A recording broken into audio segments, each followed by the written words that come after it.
they have completely used the pandemic, anticipating, hoping perhaps that nobody would rise against these laws because now they have become laws. Uh, their calculations were wrong. This time, the lower castes are also standing with the higher castes because they realize it is a battle of the political economy of India. And if they lose it, then it's all gone for them.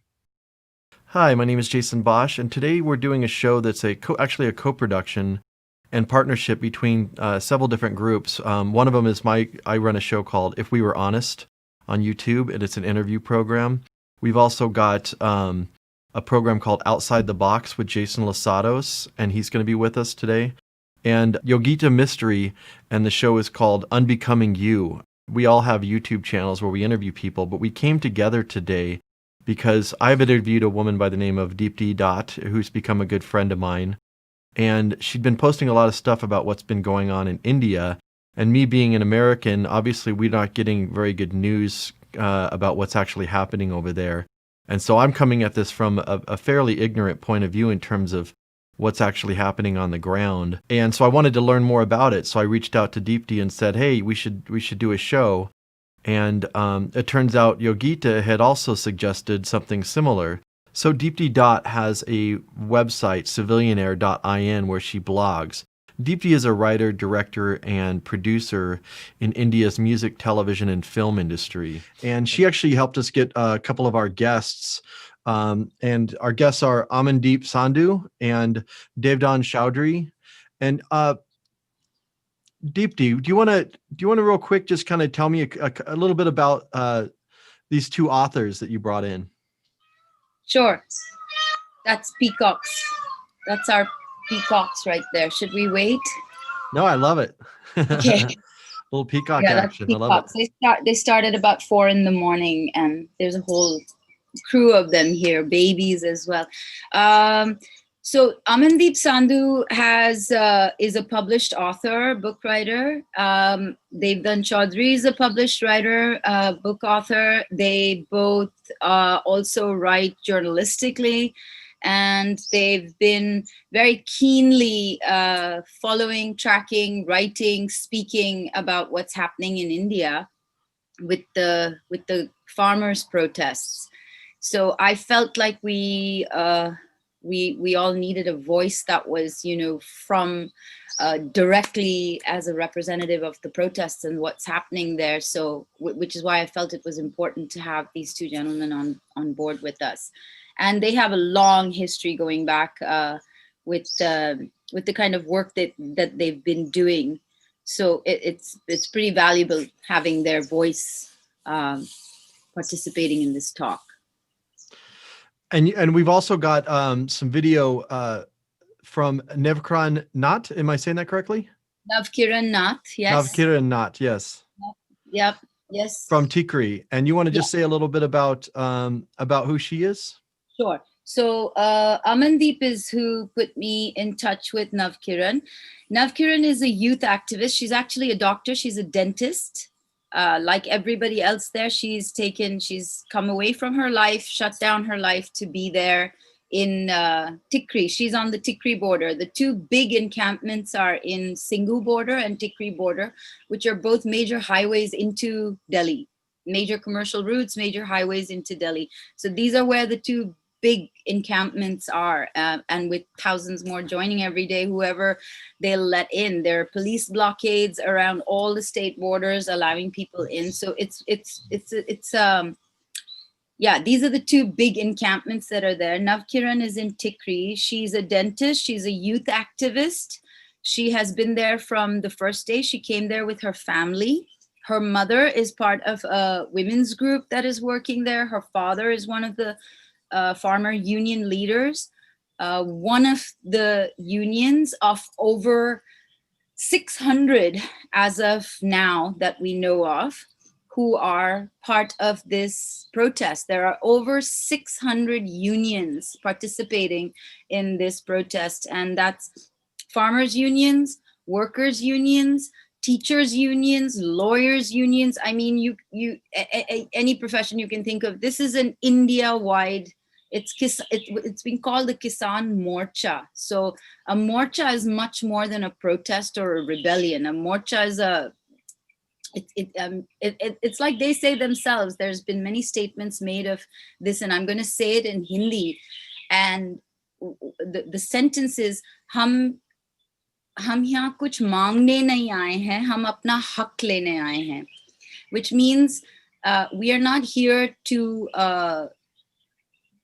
beg or ask for anything. We are here to demand our rights. Hak means like our right, our context. So we're not here to ask or beg for anything. We are here to demand our rights. That's what's happening at these protests.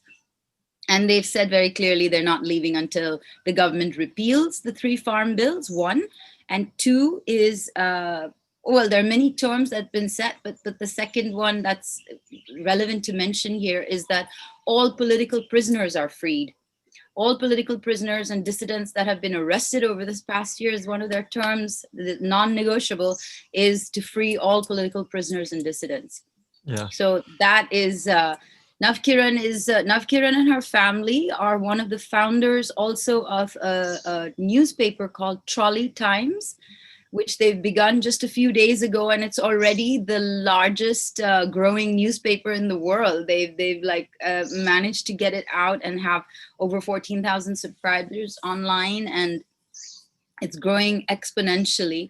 And they did this to counter what they call the godi media, which is the national media, the mainstream media, which is pretty much mounted a disinformation campaign. They're trying to, pigeonhole this as being, for instance, a communist instigated something, or a nationalist, separatist instigated something. They've blamed the Khalistani movement, which is a separatist movement. None of it is true. None of it is true.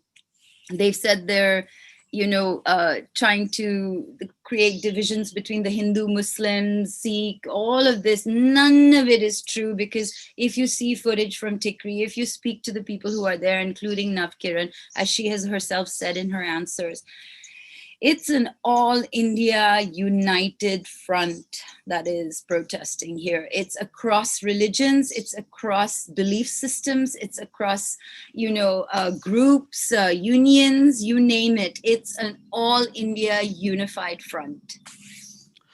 Yeah. So we had Navkiran record some video and send it to us based on some questions that we had asked. And Yes. And one of the things I wanted to do before we start this show, this is pre-recorded, but I wanted to address something, because I know a lot of people in America don't get their information from directly from the source, so they have to go through corporate media outlets.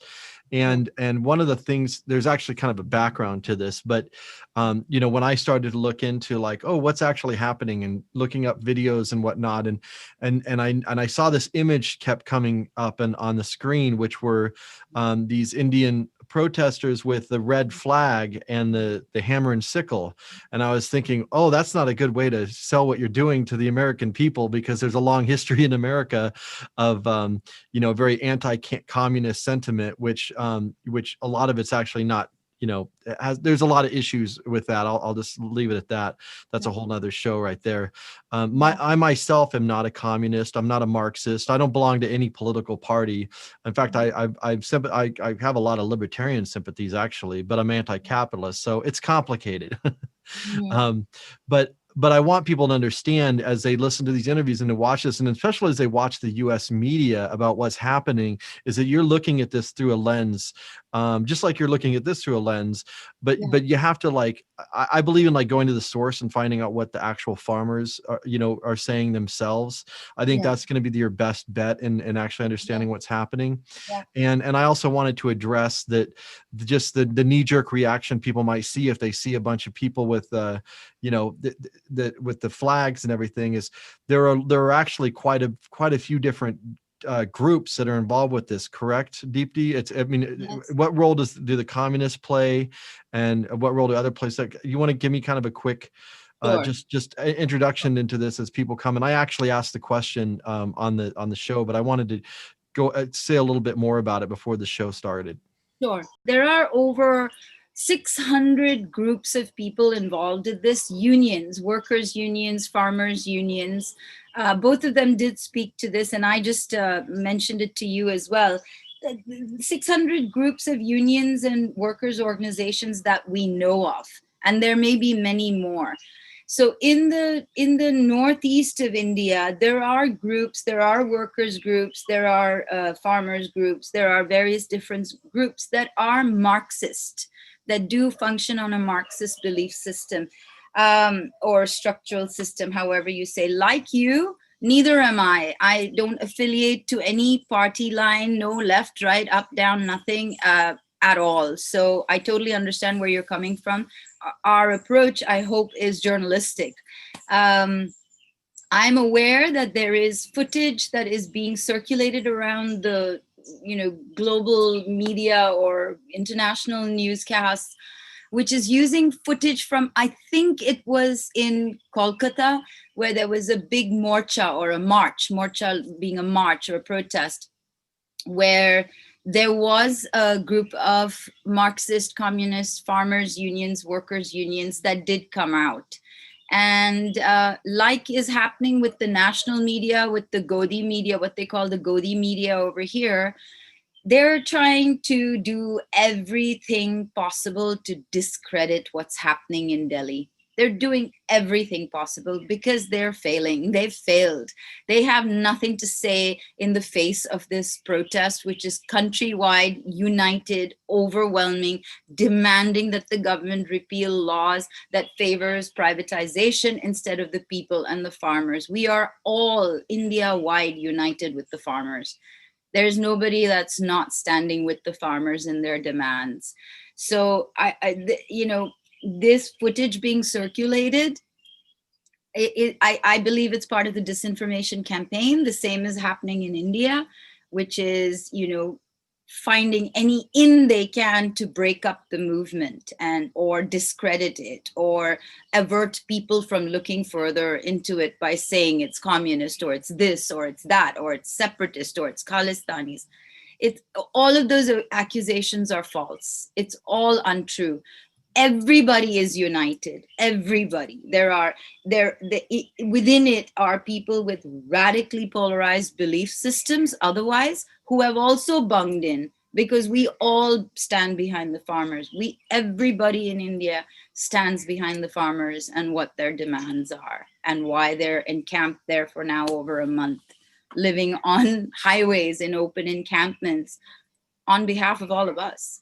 On behalf of all of us. Yeah, and so for me, I'm not a communist, but I respect everyone's right in their own country to even, be a communist or be part of whatever political group that you are. And I think that there's this idea that somehow like we in America have a right to tell, people in other countries that they can't be a part of this or that group. And I don't agree with that at all. But I stand 100% behind the farmers and what they're doing, which is why I'm doing this show, even though I know that there are probably some political philosophies within those groups that I don't agree with. And I think we need to have a little bit more nuanced and more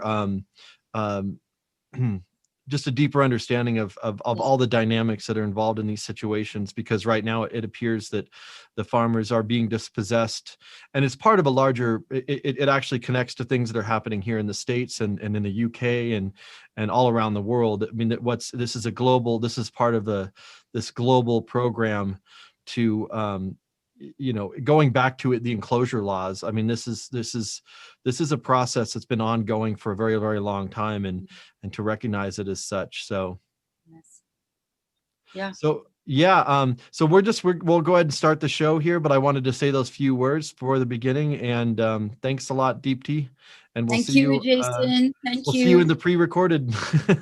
So thank you for joining us, and I want to thank our authors and partners in helping to put this show together, as well as Derek Brose of The Conscious Resistance, who's helping us to get this out as well. This has really been a team effort to put this together, but we really feel like that the people are not getting the right information about what's happening on the ground, and hopefully this program will help us to understand a little bit better. So thank you.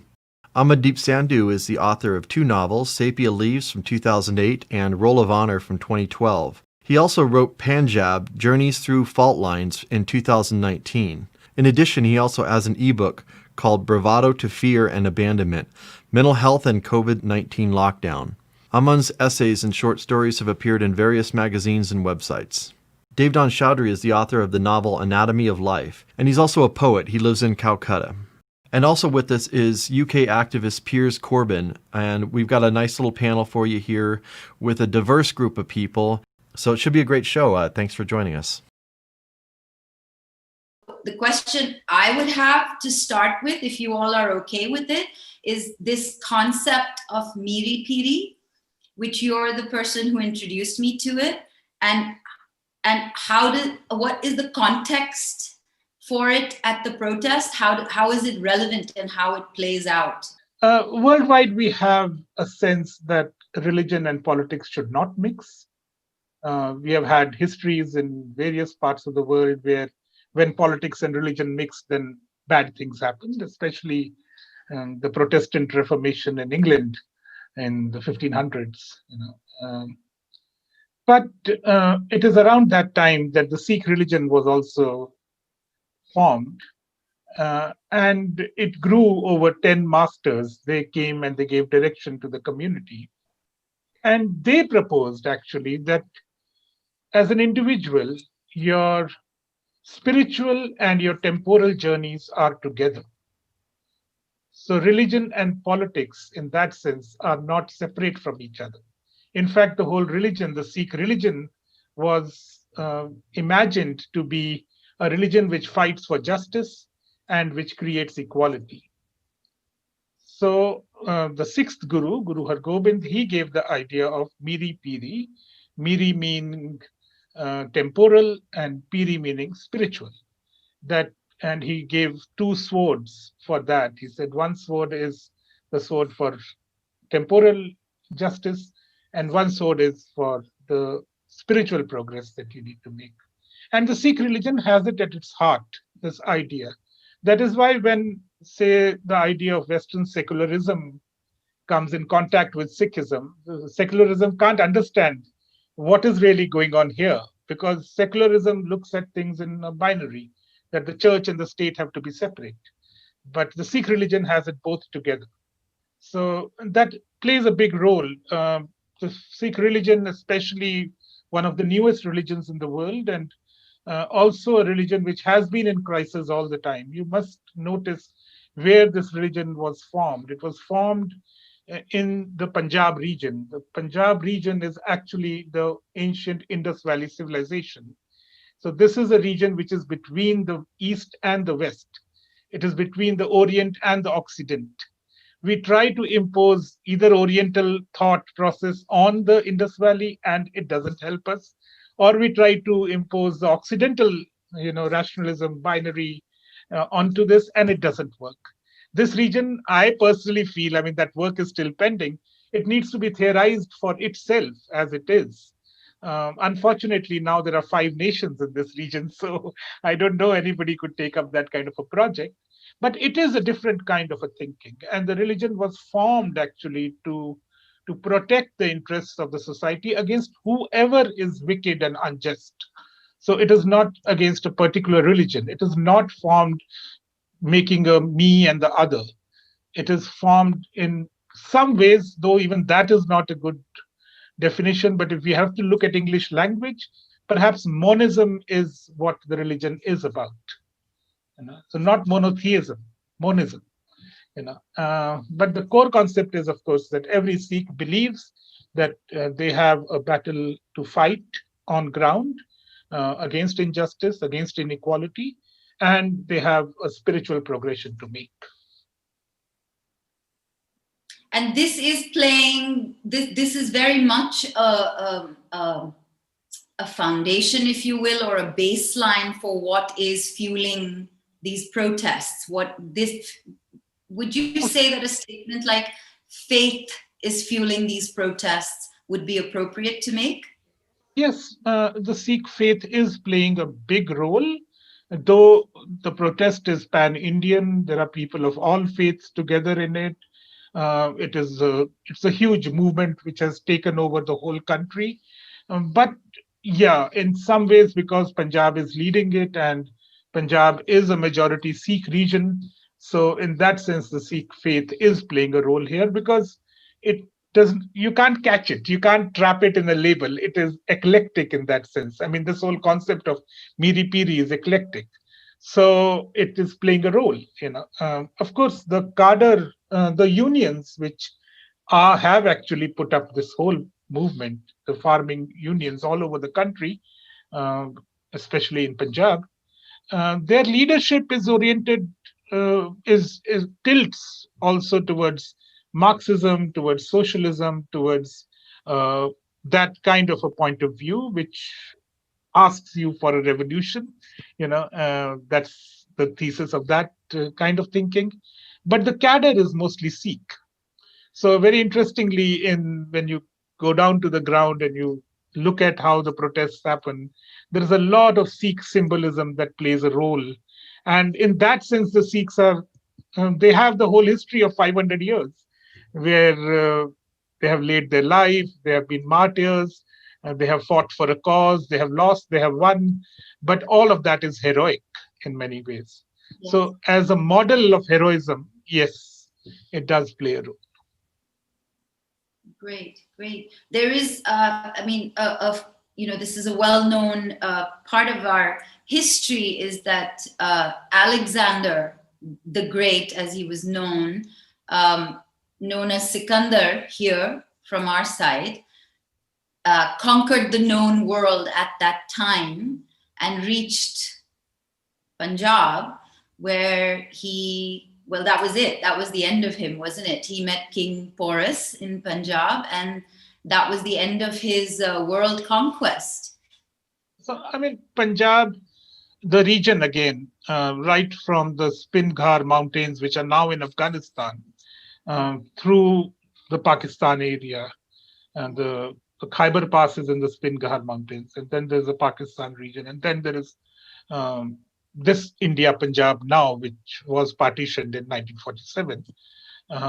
This region, actually, if you look at it geographically, it has been the gateway for Central Asia to come to the Indian subcontinent.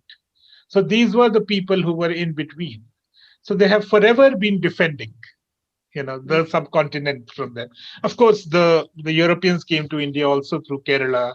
They came through DEVDAN side. They came through Bengal, But these conquests have been about 3,000 years long. And the Scythians, the White Huns, the Mongols, the Eurasians, Persians, everybody came in through this path. And of course, they didn't all go back. They also stayed back. They mingled with the population here. And that's why, in my loose understanding, Punjab is a great genetic pool, actually. Yeah. There's somebody from everywhere in this place, But the point of being a gateway is that you have to defend. You are forced to defend. And so the sense of resilience and the sense of fighting back against any hegemony has been very, very strong. So that's a culture of the people. This resistance and resilience is a culture of the people there. On top of it, in the last 500 years, we bring in the Sikh religion. And so it makes a very good combination. These people are already hardy. They are already trained fighters. And then you give them a religion which inspires them for an equal and just living. So it becomes a nice thing. In fact, Punjab region is the one which gave us the flowering tree of Sikhism in some way. Yeah. Yeah. So very quickly, Yogita, this is something if you could speak to, I'd love to hear it too, because it's come up twice now, where, when we say revolution, the word revolution literally means a whole turn. So revolution means a turn going back to the point it began from, right? And semantics, as we know, the words matter so much right now. So when we say Inqilab Zindabad, are we saying, and this is a question to either of you, are we saying long live the revolution, or does Inqilab actually imply uprising? Okay, I speak mainly Gujarati. So inqilab, does that actually mean revolution? If you do a word for word That's translation? the same question I'm asking. Okay. Well, if it does mean revolution, I'm not 100% sure. So I'd have to put that to Amandeep and Devdan because my mother tongue is Gujarati. So I'm assuming is that Hindi or Punjabi? You mean inkilab? Yes. Is it? I think it means both actually, revolution and uprising, because somehow a revolution is also an uprising to change authority. Ultimately, the objective of a revolution is to change who is ruling you, and to make a change in the authority and a change in laws. This is what, so it has to be an uprising against some force in order to fulfill better laws and better ways of living. So this is what, it is both because revolution has to be an uprising. Otherwise, it cannot be a revolution. Yeah, but when you look at the word revolution, etymologically, if I can get my words out, I mean, if you look at the word, it does mean to go back. In etymology, means to go backwards in like regression, retrograde. And always means to go back. And revolution, I think we've been conditioned with so many things, especially with the way we speak and words and how, the words are almost casting spells on us. But revolution means to go around in a circle. And I know when I was creating my playlist and starting to do these types of talks and interviews and conversations, I almost called it revolution. And I thought, hang on, you just take the word RE, you just take the letters RE off the word revolution and you've got evolution. And I think at the moment, we're trying to evolve, or we need to evolve as a humanity. We don't want to be going round in circles. History has repeated itself too many times, and history doesn't repeat itself. It's human beings. It's the people, it's the megalomaniacs in charge who want to keep repeating their own playbook because that's what's happening. They've got their playbook. They know what works. Divide and conquer is the thing that mainly works. And they keep using that tool time and time and time again, even with the COVID thing. Who's getting the vaccine, who isn't, who's wearing the mask, who isn't. It's the whole divide and conquer. So revolution for me is the wrong word to use. We should be thinking about evolving. We should be thinking about, and even the word anarchy. One of my good friends is a linguist. And we've been taught that anarchy means, maybe almost what the word revolution we think would mean, and anarchy just means, not to get too esoteric, it means anti-archon. If you look at the etymology of the word, we need more anarchy. We need more rising up against the entities, who are forcing us into a corner, which is what is happening, almost like rabbits in headlights. We've got nowhere to go. So I think the words that we use, I think is hugely, hugely important because, again, I don't want to get too esoteric, but words have a vibration. Words have a spirituality, words have a meaning, and it can really influence our psyche. So for me, it's all about, yes, let's be an anarchy.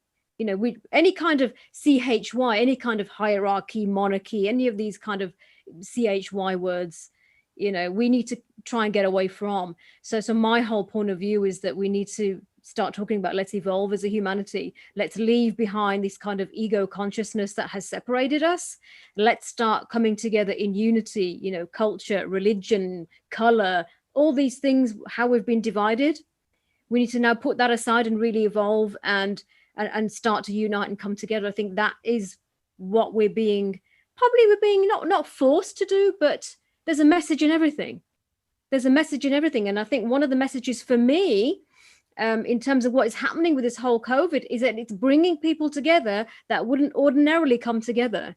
Ordinarily, we would not be having this conversation if it hadn't been for what is happening in the world right now. And I think we need to all take that on board and break down the barriers. Yeah, going back to Inqilab Zindabad, of course, it's Hasrat Mohani who came up with the phrase, and it's Inqilab and Zindabad, both are Urdu words. And Inqilab in that sense can mean, in Urdu, it can mean both uprising and revolution. So I think Bhagat Singh, because he was socialist, so he used it in the sense of revolution, because the left, the Marxists are very keen on the revolution, but I think it could also very well mean uprising, like in the present context in these protests. It means an uprising, and it is an uprising which is going on. Great what you just said, Yogita, and everybody. Thanks, Amandeep. And yeah, I that struck a chord with me when you were saying about the revolution, take off the R and its evolution, and that's where we are now. We're actually, I think it is going into quite a spiritual thing, whereby it is an evolution of consciousness and awakening, a quickening, in fact, yeah, and that's evident all around the world. And I think what springs to my mind is when you said revolution. Is a revolving door. I talk a lot about that in my work, that a revolving door, we seem to be going round and round in a revolving door, going through the same things all the time. There's an uprising and then it becomes stymied or snuffed out by the next leader who is also ethically compromised. So as I said yesterday, I believe that we need a whole new map. And there's times I like revolving doors. I've gone round in quite a few of them. It's a great experience because there's exit points that you can get out of. But if the revolving door is going so fast and your head's in a spin, you can't get out. And I think we need new maps as well. In the old traditions, they used to do a bicycle wheel and people would get stuck on the spokes. And we have these uprisings and everything, but we still stay in those stuck paradigms. And I think we need to get off the spokes now. And that is what's happening globally, worldwide. And that's why I talk a lot about a new epoch. The word epoch comes from epoche, a Greek word, I'm Greek, which actually means stoppage. So epoch means stoppage, actually. And the analogy I like to give is there is a new birth wanting to take place on the planet now. And the thing in India that we're seeing is a part of that new birth. A whole new system wants to be born and is being stopped by the controllers who will just change the things on the chessboard, put another leader in who's still ethically compromised. Because generally the further people go up in the political scene, they ethically compromise or they don't get into those positions of power. But the exciting thing about the word epoch is that my analogy is in any pregnancy, there becomes a point where the pregnancy stops and the birth begins. And I believe that's where we are now. Stoppage, and we've got to birth a whole new system into being now that wants to be born and needs to be born before there's actually a miscarriage. I believe the portal is quite small now for people to get through, and I think it's very important to realize that, and I wrote this in my book, I'm just quoting from the book, the situation of rule by gangs of the most deceptively unscrupulous people in a country or on the planet will continue unchallenged until human society is enabled to function benignly and independently of destructive leaders. And I call this enabling point, the inception of manual override. And that is what's happening in India. That's what's happening globally now. People finally realize that without tremendous change and action and creating a whole new system, independently of an ethical government, then it'll just keep going round and round and round in that revolving door. Nothing's going to change. So a very powerful point now in our human evolution. But we have to be the midwives and give birth, which is I'm delighted to see in India. That is what they're doing. And unlike England, they are prepared to give their lives for that, which most people don't. They're willing to die for that freedom, and that's where we all must come from now.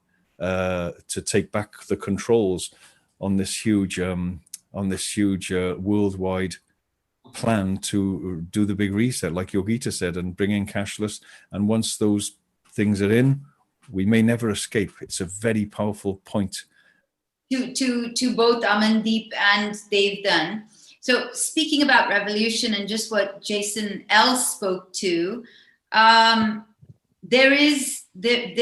it does seem a long haul what is happening here. They very clearly stated that this is not stopping until the 3 farm bills are repealed. That's a baseline, very clear message that we are not willing to have any further dialogue until this happens first.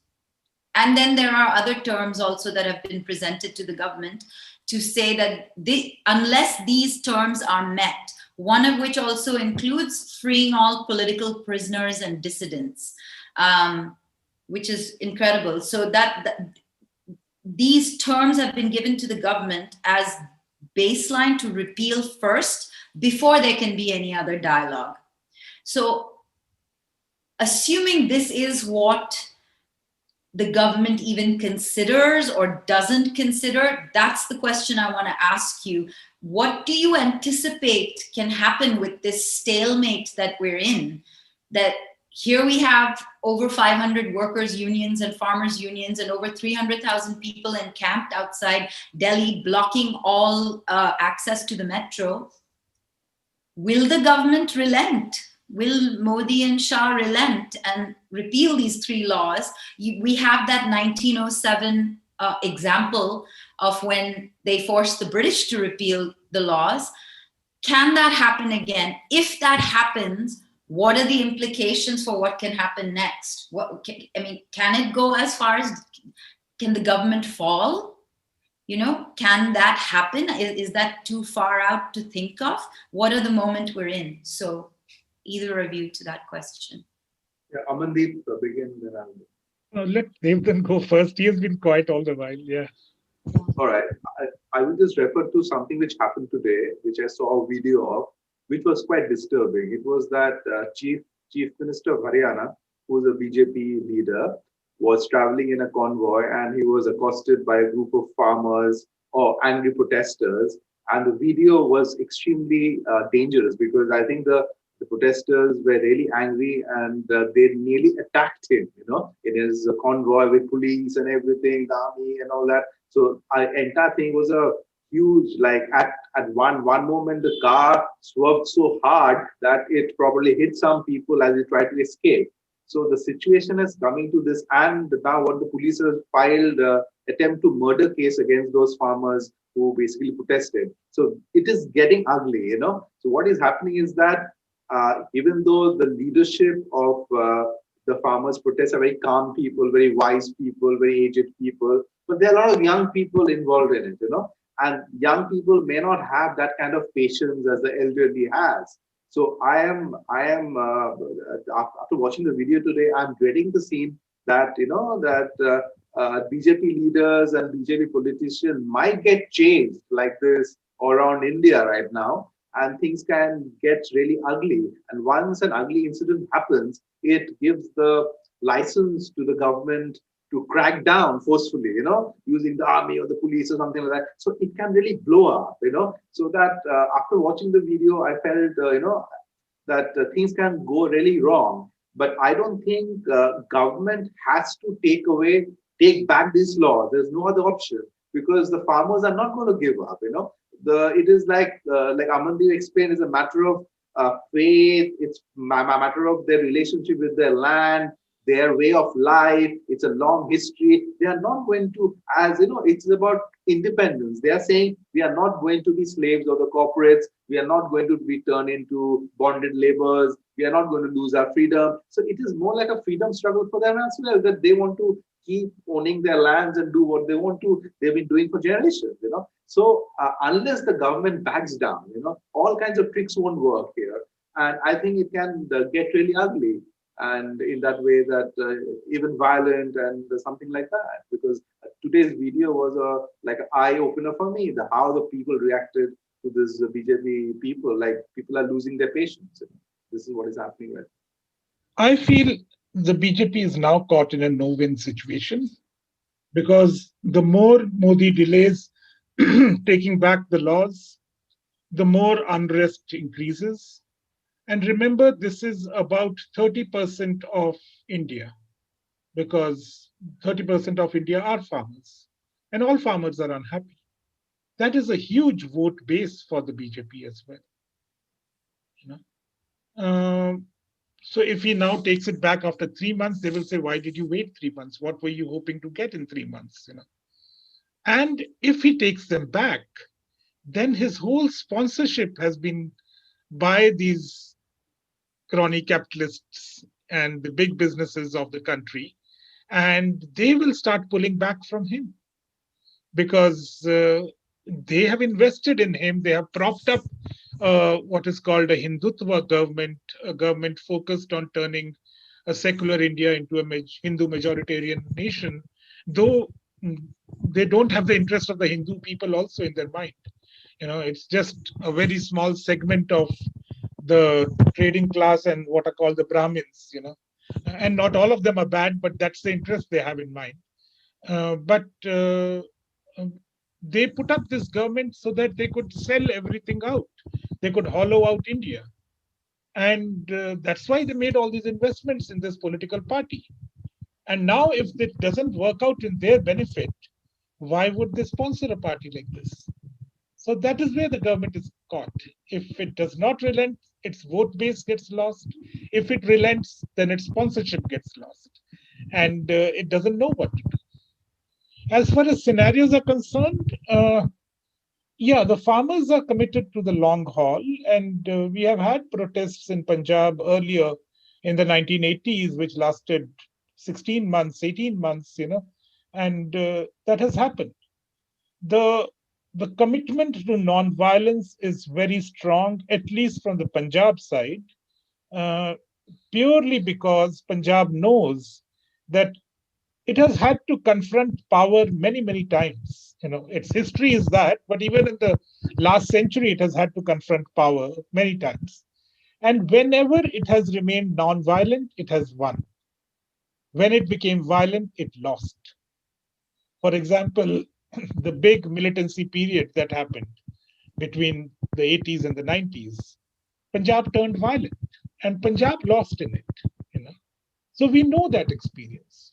The big movements that succeeded through non-violence were the 1907 revolution, which happened, which was the Pagdi Sambhal Jatta one. The Gurdwara movement was completely non-violent. The Sikhs could take back their Gurdwaras from the British appointed priests. The freedom movement was non-violent.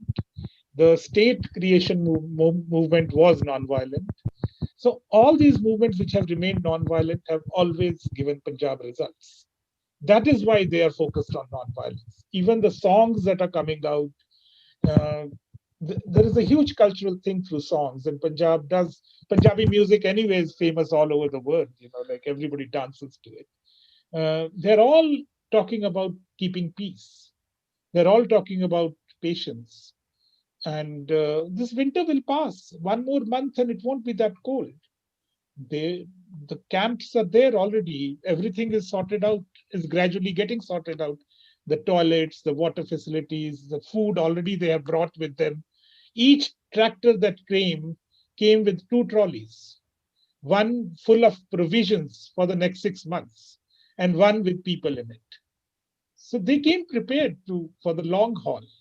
And it is very good that on that first day, this also we could put down. See, when the laws came, even before the laws became laws in the parliament, when the ordinances came, Punjab started its protests. For the last 2 months before 26th November, when they reached Delhi, Punjab was protesting on railway tracks, on bus stations, on toll plazas, which are there on the highways, on Reliance petrol bunks, on the Adani food silos, all those places, in the big malls, basically wherever they could hit the crony capitalists, And what the government turned it into is, okay, we will not give you coal then so that you don't get electricity, and then your own crop planting gets delayed, and all sorts of tactics the government used against Punjab at that time. That is why they decided, okay, let's go to Delhi. It is a right of every citizen of this country to be able to go to the capital. And yet, the state of Haryana, which falls between Punjab and Delhi, their police, they put up huge barricades, concrete barricades. They put up barbed wires. They dug huge trenches on the ground. They used water cannons. They used tear gas to prevent these farmers from coming to Delhi. And that is where Haryana farmers stood up with Punjab. And they actually brought down the barriers against their own police. And that is how they marched to Delhi on 26th November, which is, for India, it is the Constitution Day. That is the day on which the Constitution was completed in 1949, I think. And they came and said, okay, we have a constitution. Why don't we live by the constitution? Why have you inverted the constitution and made these laws? So the possibility of violence, Punjab is really cagey about it. It doesn't want violence. It wants it peaceful. But the state can do anything. It has done things when the citizenship protests were happening. They later created riots there. They carried out an anti-Muslim pogrom there in northeast Delhi. So we know the dangers of it. So you spoke, you were speaking about the Hindutva project a little earlier. I just want to quickly address that also, because it's an important part of the overall understanding of what's happening in India. This incumbent government came in on that, like you said, their sponsorship, what you refer to as crony capitalism, which we have, Jason, both the Jasons, Yogita, and in other talks that we've done, we refer to them as the globalists, which is the Adnanis, the Ambanis, the Gates Foundation, Bloomberg, Omidyar, who's also in India. We refer to as the globalists, yes, whose interest it is to remove the nationalized protections of commonly owned national assets and privatize. Right, we're dealing with something like that very much here in Goa as well, with the Mollem forest, which is under threat of 3 major projects. One for energy, with the trains coming in, that is going to cut through the one of the most biodiverse regions in the whole world. Now, this is a communal asset. This is ours. It belongs to all of us. But these decisions have been made again during lockdown. These 3 projects were passed where now it's got all of Goa's citizens up in arms in a very similar way, protesting this, not allowing them to go in. It's a huge movement here as well. And there are many like this, as we know in India. But this incumbent government came in on the Hindutva project. What has been created in India is the strife of division, which has always been the methodology of hegemony, is divide and conquer. But the irony of it is, while it screams, India for Hindus only, and it screams about nationalism, and it screams about Hindutva, what's actually happening is we have been sold out from under ourselves to imperial projects. We have been sold out from under ourselves to the globalists like an Adani, like an Ambani, and various others. Like I was saying the last time we met here collectively, on the PMO.gov page, after the meeting that Mr. Modi had with Bill Gates, his statement there clearly says, post the pandemic, we invite and welcome Mr. Gates to guide our policies on health, on education, on social welfare, on energy. It's right there on the PMO.gov website. So is this not seen by everyone, that it is nothing more than a device, that he has kept it divisive with the Babri Masjid, with the Hindu-Muslim strife, with Hindutva itself? It's a divisive tactic while we are being sold out from under ourselves. I was very interested in what you're saying about how the lockdown has been used as a cover for privatization, and it's interesting if we got evidence that this whole, what they're doing in the Punjab and Goa was actually planned some time ago, or if they've just jumped in quickly. I wonder if there's an answer to that. How's the pandemic playing out, and the role the pandemic plays in all of this, you guys? Anyone can answer that. Under the cover of the pandemic, the Indian government brought these laws. The ordinances came out in June, and by September, when cases were peaking in the country, they held a 2-day parliament session, and they bulldozed the laws through the parliament in the absence of opposition. The opposition was actually protesting outside the parliament. So they have completely used the pandemic, anticipating, hoping perhaps that nobody would rise against these laws because now they have become laws. Their calculations were wrong. Now there are about 300,000 farmers who have ringed Delhi, who have sort of sieged Delhi, and there is a countrywide outburst of protests all over the states. So the government's basic idea has collapsed, that they thought they would ramp through this. This protest is also an outcome of certain frustrations which have been building in the general populace for the last 6 years. And just to give you an idea how bad economically India has done in the last 6 years because of this neoliberal policies which has been introduced by the Modi government in India, is our per capita income, for the first time ever in our history, we have fallen 15%. Like we are much poorer and unequal right now than we were 6 years ago. That is, and in this, and simultaneously, the crony capitalists, about few industrialists, they have got enormously wealthy. People who are at number 40 or 50 in the wealth list is now within the top 10. So what has happened in the last 6 years through various policies, right from demonetization, which was done in coordination with the Obama administration and the Bill Gates Foundation and everybody else. And so we have become, so there has been a transfer of wealth from the people into the hands of the few.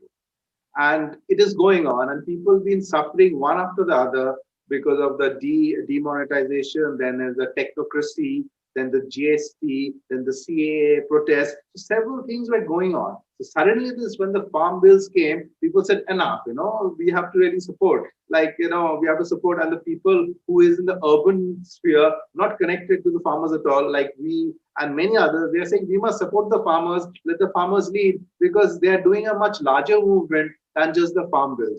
They're fighting against neoliberal policies. They're fighting against the very structure which is enslaving us. And we are becoming poorer, we have less money. So basically all these things, factors have compounded.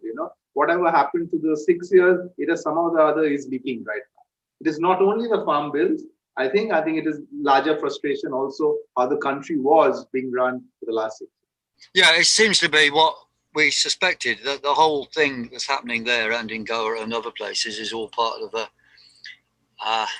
new world order scheme to take control of the resources of the whole world by any means necessary. And the pandemic, of course, is a plandemic, is a cover for that. But I'm interested to know also what actions are happening that we can support in England. If there's anything scheduled outside the Indian High Commission or anything like that, that would be good, and we would join it. So can I make a request? Can I make a request to international audience, actually? The biggest thing that any country can do for India right now is to tell the government to keep the protests peaceful. That is a huge deterrent for the government against using armed forces or armed action against the protesters. So if I may say, what I got today from NAVKIRAN, what I have been hearing repeatedly across the days of the protest and leaders speaking, they are not asking for anything. They're not asking for any donations, charity, none of that. Nobody's asking for anything. The one thing they have said they would like, and the way that anybody can help, is to put the word out, is to get the word out about what is happening in India, the scale of it, the seriousness of it, the ultimatum that has been issued to the government to repeal these farm bills and the other terms that I was talking about. There is a massive disinformation campaign that has been undertaken that's occurring across mainstream media and national media. The national media are being called godi media. Godi means lap, so you can infer what that is implying for the media. So they have started a newspaper at ground zero in Tikri and Singhu borders that's called Trolley Times. And this is published, written, and issued out of the protesters from the community itself to fight this, to counter the disinformation campaign, to counter the national media's lies. For instance, you know, a few days back, there was a spate of headlines which said the correct farmers union, or the farmers union that is an alternative, that not all farmers are united in this, have come to the government, have talked, and they're very happy with the MSP laws. And a few hours later, the protest, the union leaders and the All India Kisan Committee, the actual protesters' leaders, gave a press conference clarifying they are very much united. This is an all India protest. It's not just about a set of people. It's over 500 workers' unions that are, and farmers' unions that are involved in these protests. And they completely detach themselves and, you know, are not associated with whoever this random union was that went and spoke to the government. Today, what has come across even from NAVKIRAN is, you know, please let people know what is happening here. Please let the world know that this is a very real protest. These people are here for the duration, for the long haul, whatever it takes, yeah, in a do or die way. They are very aware of what they're fighting. Yes, going all the way to the New World Order and the technocracy and what is being attempted as a, you know, a uni-world government, as it were. Yeah, it is. It is. So the main thing is to get the word out that what is happening in India is bigger than anything else that's happening anywhere in the world in terms of a protest. In terms of a protest. They've done what you spoke to earlier, what you saw happen to the Haryana CM. I watched that too, and it was equally disturbing for me. Because what came up for me was, you know, it's inevitable. It is inevitable, even though our strength, and as Amandeep said, our strength is in the fact of it being a non-violent, peaceful protest, the largest ever in the history of humanity, as happened on the 26th, which was all pan-India wide, so over 250 million people involved, the biggest protest in the history of humanity. And now what's happening at the Singhu and Tikri borders is yes, it's ongoing, one of the biggest protests. What happened in Haryana to the CM today is very frightening, because it can be used for further nefarious purposes, as we all know, as we saw happen in Bolivia, you know, where the people's elected leader, the first indigenous leader in the world, that entire movement was subverted and made to the world, was said to the world to be a civil uprising, which it wasn't. It wasn't. It was a color revolution instigated the way that Bolivia's leader was removed. So what's concerning for me with what I saw today, where the Haryana minister was almost attacked by this mob of people, you know, if it crosses to violence, like Amandeep said, it can be subverted by many actors in this whole trajectory that's happening in India. So is that something that you think is possible, even on the big scale, the way these things move? Now, the powers that be have studied us for so long, have done this in so many places around the world. There's a system to it, how they get in, how they, you know, destabilize a country, then the IMF comes and they put in the loans, and then come the structural adjustments to meet those loans, and then comes the nationalizing of state assets, people's assets, the commons, all of which we've seen happen here, since 2014. Is there a chance that this protest, as it grows, as more of India comes into it, and it grows beyond, it's already leaderless in a sense, even though it's being led by Punjab and the union leaders, it's already leaderless in the sense that everybody is involved, everybody's united. I also saw another video today from Moradabad, where the police had blocked, again at the border, the farmers from, many thousands of farmers from joining in Delhi. I hear in Gujarat, many of the union leaders have been house arrested or jailed or otherwise prevented from, joining their contingents to it. So do either of you feel that this can be in any way subverted by actors who are not for the people?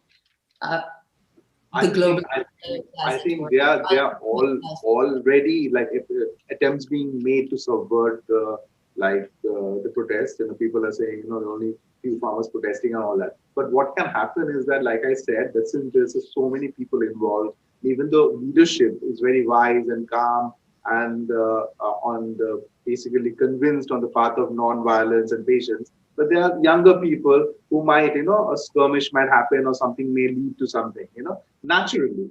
Or something else can happen that some forces can send their own people and create some kind of violence and blame it on the farmers, and then they use the force which is necessary. So it is going to be a very complex thing. We really don't know what will happen and what role all kind of forces are going to play. Like there is the corporate interest, there's the political compulsions, corporate political interest, and then there are the transnational companies which are interested, and all these things. And I would just like to give you a quote which I just found today. It was from, it was reported by Press Trust of India from November 18th, 2017.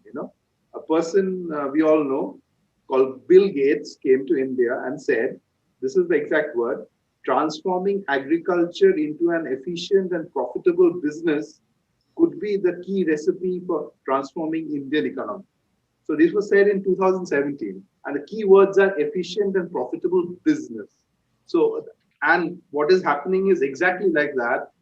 Farming, which was not considered as a business as such, but a way of life, something sacred, something you do for your sovereignty, for independence, for your food security, there's more meaning to it, is being packaged as a profitable and efficient and digitalized business, So when you are turning thousands of years old of tradition into business, it is not going to be that easy in a country like India, where still 50 to 60% people are involved in the farming sector. I have a question for you both, Amandeep and DEVDAN. So from an international point of view, so from a UK point of view, and if I can speak on behalf of possibly even the US and maybe even Europe, the word of what is happening in India hasn't been getting out. I've been speaking to a lot of people who have no clue about the numbers of people on the streets that these farmers are literally camping out. I know we were talking yesterday, the hashtag Seek has been suppressed, which I was really shocked to hear. I mean, things are being said all the time that just completely just shocked me completely. But these laws are being passed surreptitiously, which is happening all over the world in all different governments. Things are being passed straight away without debate. So obviously these farm laws are passed. I guess my question is probably threefold. So first of all, the 250 million pan-India protest on the 26th. If we could talk a little bit about that, because I think people need to realize that this is the biggest peaceful protest in the history of the world, and nobody knows about it. So this is kind of, we need to get this out, because I think this is going to really inspire the truth movement. This is really going to inspire the uprising around the world. They need to hear what these brave, courageous men are doing, and women. And you said you quoted there's 300,000 protesting in Delhi at the moment. Is that right? 300,000. Yeah, and what I also would like to know is a lot more about these farm bills and the implications that they have, not only on India, but the rest of the world, because isn't India probably number 1 or number 2 food supplier for the world? That's what I've read. So I think I just want to... I want to get across the enormity of this, because I think that was the purpose of, getting this whole thing together, is letting the world understand, the enormity of this protest, what it means for everybody, because it's critical mass. I was working out the figures, 250 million. That is what, 17%, is it 20% of India's population? I'm not sure, but it's a big number. If we look at the world population, 7.5 billion, that's still a significant number. So I guess I want to talk about, the importance of, for me, it's just getting this information out, but the farm laws, what are they? What do they mean? What are the implications of these laws? We need to spend some time on this and understand a couple of things. First is that India is primarily an agrarian economy. Around 50 to 60% people are engaged in agriculture. About 30% are farmers. Another 20 to 30% are artisans, traders, laborers, and all those kind of people. So, and agriculture is the backbone of the country. Its role in GDP has decreased, but that's only because other sectors have taken over in the last few decades since neoliberalization in the 1991. Yeah. But as far as numbers are concerned, the maximum number are working in agriculture. And among them, about 70% are small and marginal farmers. What that means is they own 1 or 2 hectares of land, which is very, very minuscule. But there is a huge number of these people. That actually makes this sector the largest private enterprise in the country. For about 60 years back, when India faced a food crisis, we remember the Bengal famine of the 1930s and 40s, where 4.3 million people had died. And India decided to become self-reliant in food grains. Some of the areas chosen were Punjab, Western UP, and this part of the country, because this part had been developed by the British itself about 100 years before that to supply food to the entire empire at that time. So with good irrigation systems, with better hybrid seeds, fertilizers, pesticides, insecticides, and all that, the agriculture really took a great upswing here. And Punjab started contributing about 70% to the India's food pool, which means that it was taking care of 70% of India's needs. And Punjab at that time was merely 3% of the country in terms of land. Then Punjab got divided. So Punjab now is 1.5% of the country's land. It still takes care of roughly 40% of the food needs of the country. But over the decades, there have been great structural problems that have come up in the agricultural model of India. While various states have started doing better, at the same time, there have been structural issues which have come up, and which these unions of farmers and laborers, they have been protesting against the government to rectify these structural issues within the farming sector. All of that has now gone to the side with these 3 new laws that have come. So basically what the government has done is, this is a large sector. It is not doing very well. There are many issues with it. So let's throw it out to the private players, and it's pulling out of all control and regulation from the sector.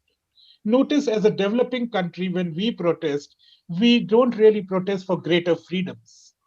We protest for greater regulation, but not monopolistic regulation, not somebody regulating us, but for a better system which has inherent checks and balances so that the functioning is smoother. We are not only a very populous country, we are very diverse, and we are also very corrupt. So the small and the marginal people, they fight for rights. They fight for the state to do its job. So the these protests are also about state not being allowed to pull out of agriculture. It's very strange, but that is what it is. Why? Because and as Devdan earlier said, it comes on the back of demonetization, which impoverished the poor of the country. It comes on the back of the goods and service tax, which actually hit the trading class really bad. And yet there was nobody coming out and protesting against it because everybody was feeling alone and lonely, which is another neoliberal thing, capitalism thing that happens to us. The reason these protests have succeeded until now, and it's almost 1 month, is because of the unions.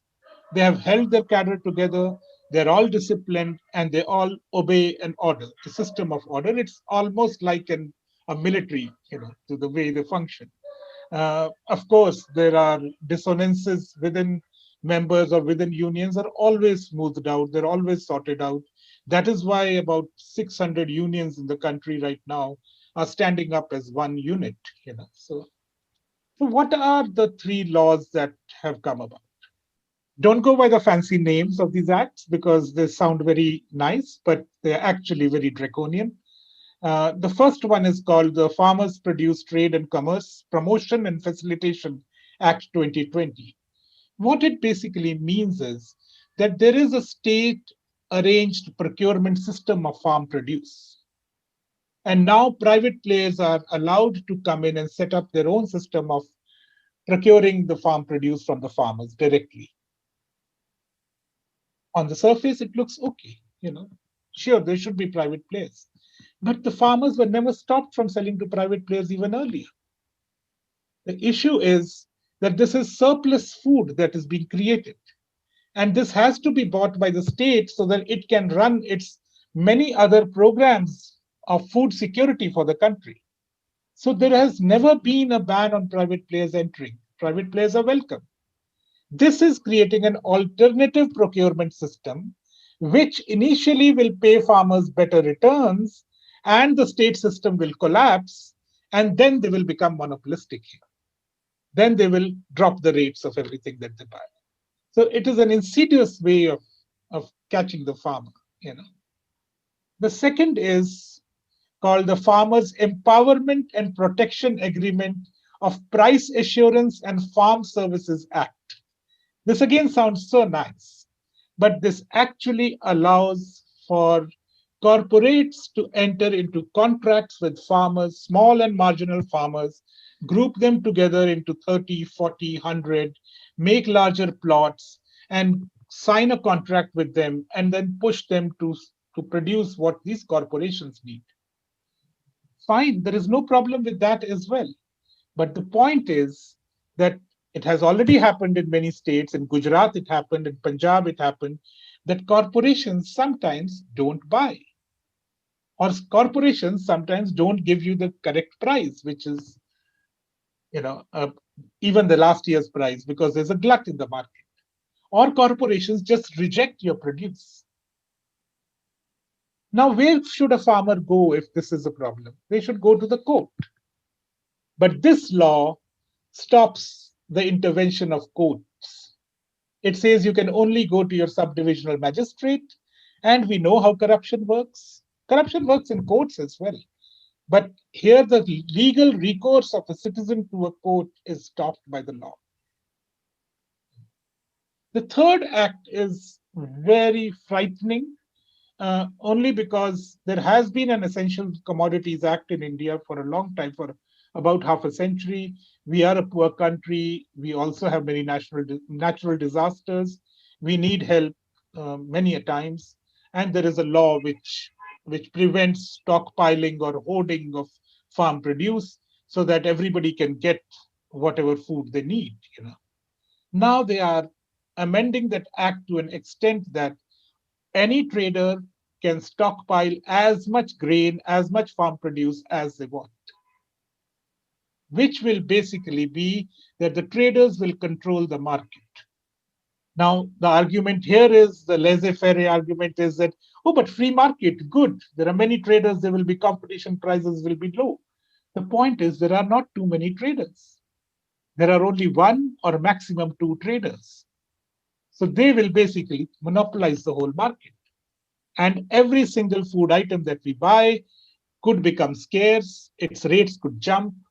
The middle class won't know how to manage its kitchen accounts. The farmers will still eat, but the middle class will suffer first. and the ones who will suffer from this really is that India has an elaborate food security program.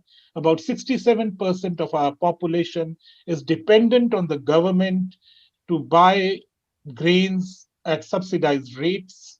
That whole system will collapse because government is not procuring, government is not storing, and government is not any longer giving it to these people.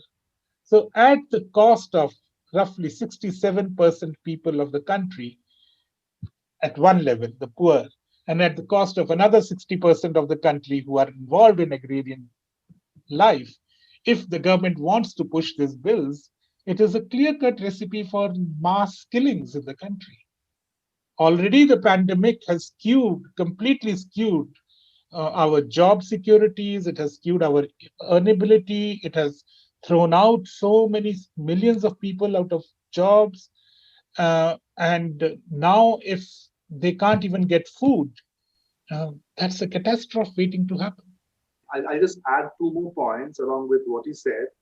As fundamentally, the thing is in one line, farmers get less, consumers pay more, and the corporations make all the money. So this is fundamentally what the system is going to be put. And the second issue which I want to point out is that, what has happened in Indonesia, like large tracts of lands and the forests have been cleared and they have been turned into palm oil plantation. And this palm oil plantation is only meant for the exports. Those are not meant for the consumption of the domestic market. Then what is happening is that your land is being taken away by corporations who are producing produce which are not meant for your people and which are meant for the export market, whose profits are going to go to the corporations only. People out there is not going to get anything. So what can happen in India is, because I just remembered this when I saw a report in the newspapers 2-3 days ago, that United Arab Emirates have signed a deal with the Indian government to produce it. It's worth about $7 or $8 billion deal that vegetables and fruits and all will be produced in India, just meant for them. Means they will use the land and our farmers and the corporations to produce fruits and vegetables whose sole purpose would be to export it to United Arab Emirates for their consumption.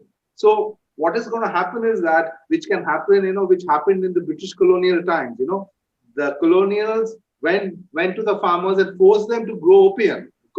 So they could export those opium to China, make a lot of money, not produce enough food for the local population. So when a drought came, massive number of people used to get killed every 10 years or 15 years. And, in famines in India has killed about 30 to 60 million Indians because of the system, because they did not produce enough food for the people. And whatever was being produced, a large chunk was being taken away for other countries for export and for consumption by the others. So this danger becomes really there, that our land is going to be used to produce vegetables, fruits and all for the international market or for where they get the best price. And we won't have enough for us and for our poor people in India. So this is also a big point to be added.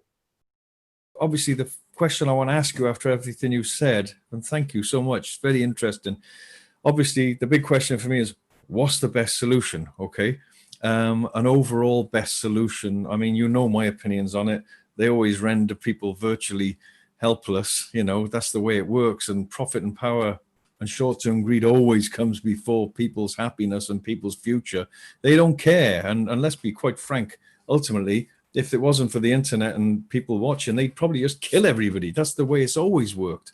It's disgraceful. So this is highlighting this. But ultimately, like I would say, people have got a tremendous capacity to endure suffering, and they're not they are patient people. People are people of peace. But sometimes I think people have got to show their teeth a bit, and hold the government to ransom and remember their power, that they actually have got complete control over the government if they assert that power by doing what you're doing, blocking the road. But that's what I really want to ask you. I mean, for me, the best solution is to completely be independent of government, completely, somehow.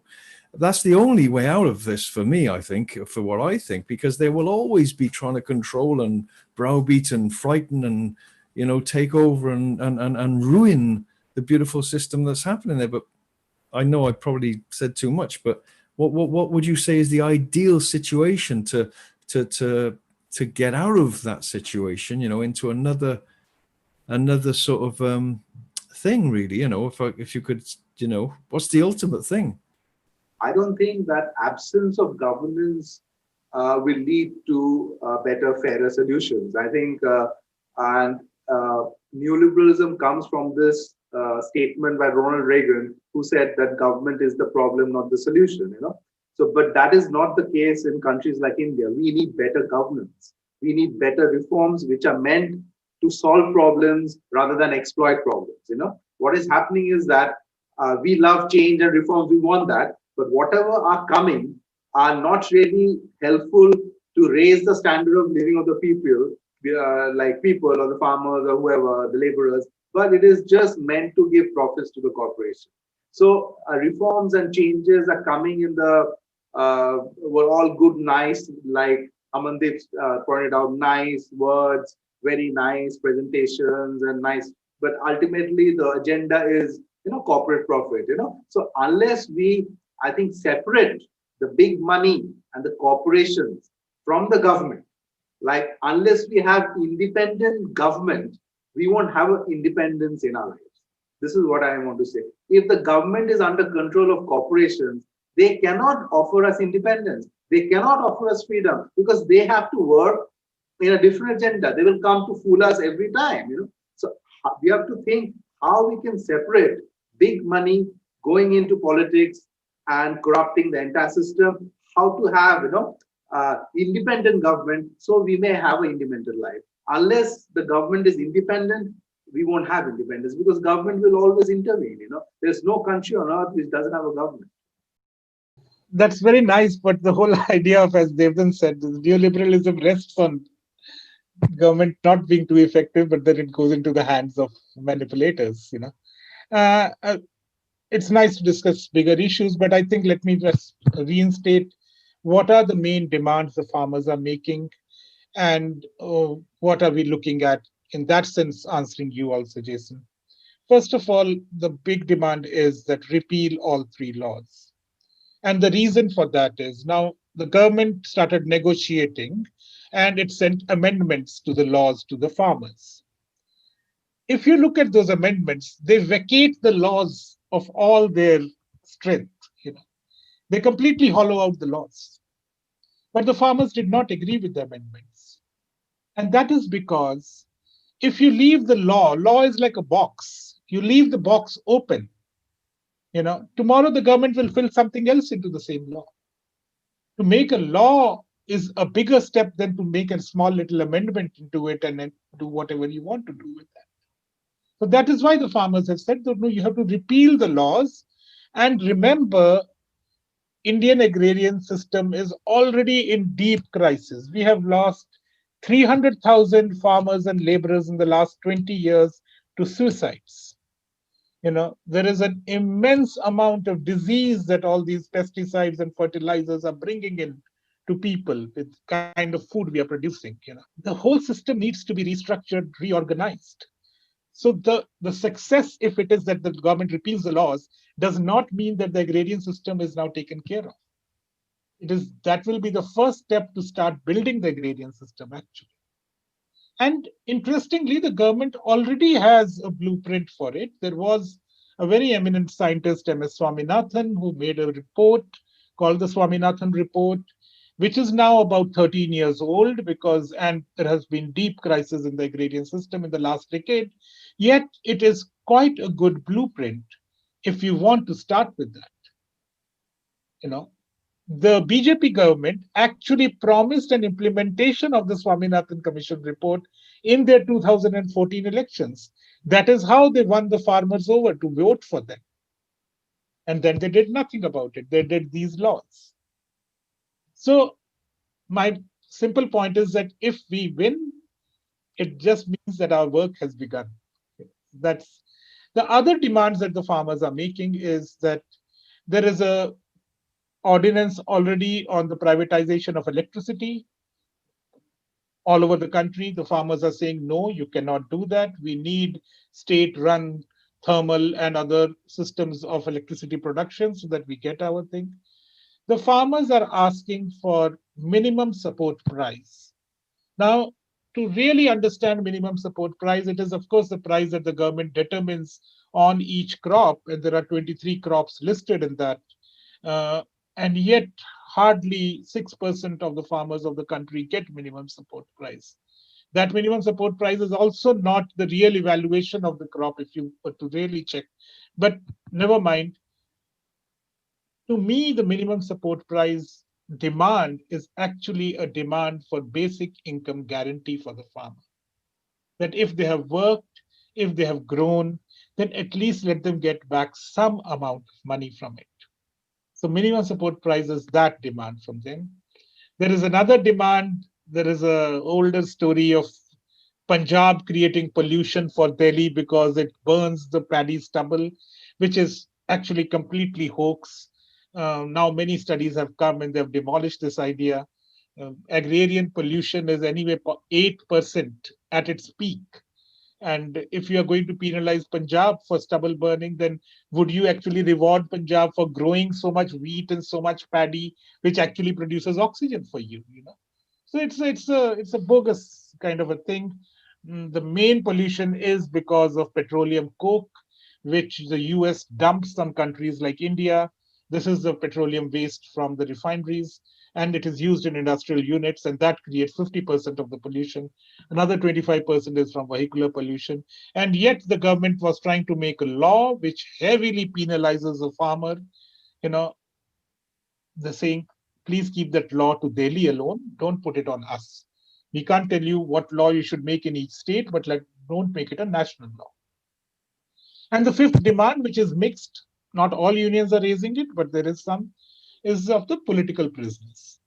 That we must release the political prisoners who have been taken into custody over the last many years by both governments, the previous government and this government.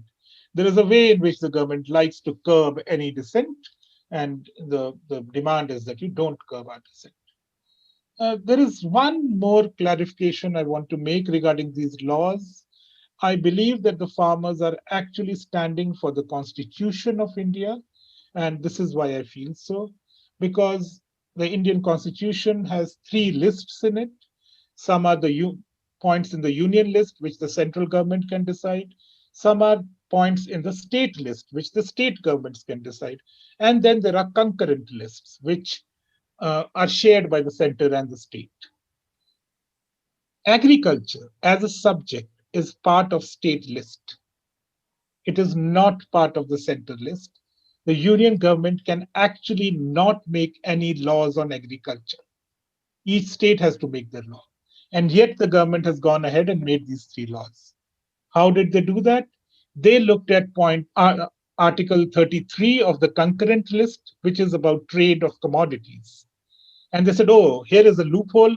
We will use this loophole too. And that is why, if you notice, each of the laws is actually called trade and commerce, and some version of that.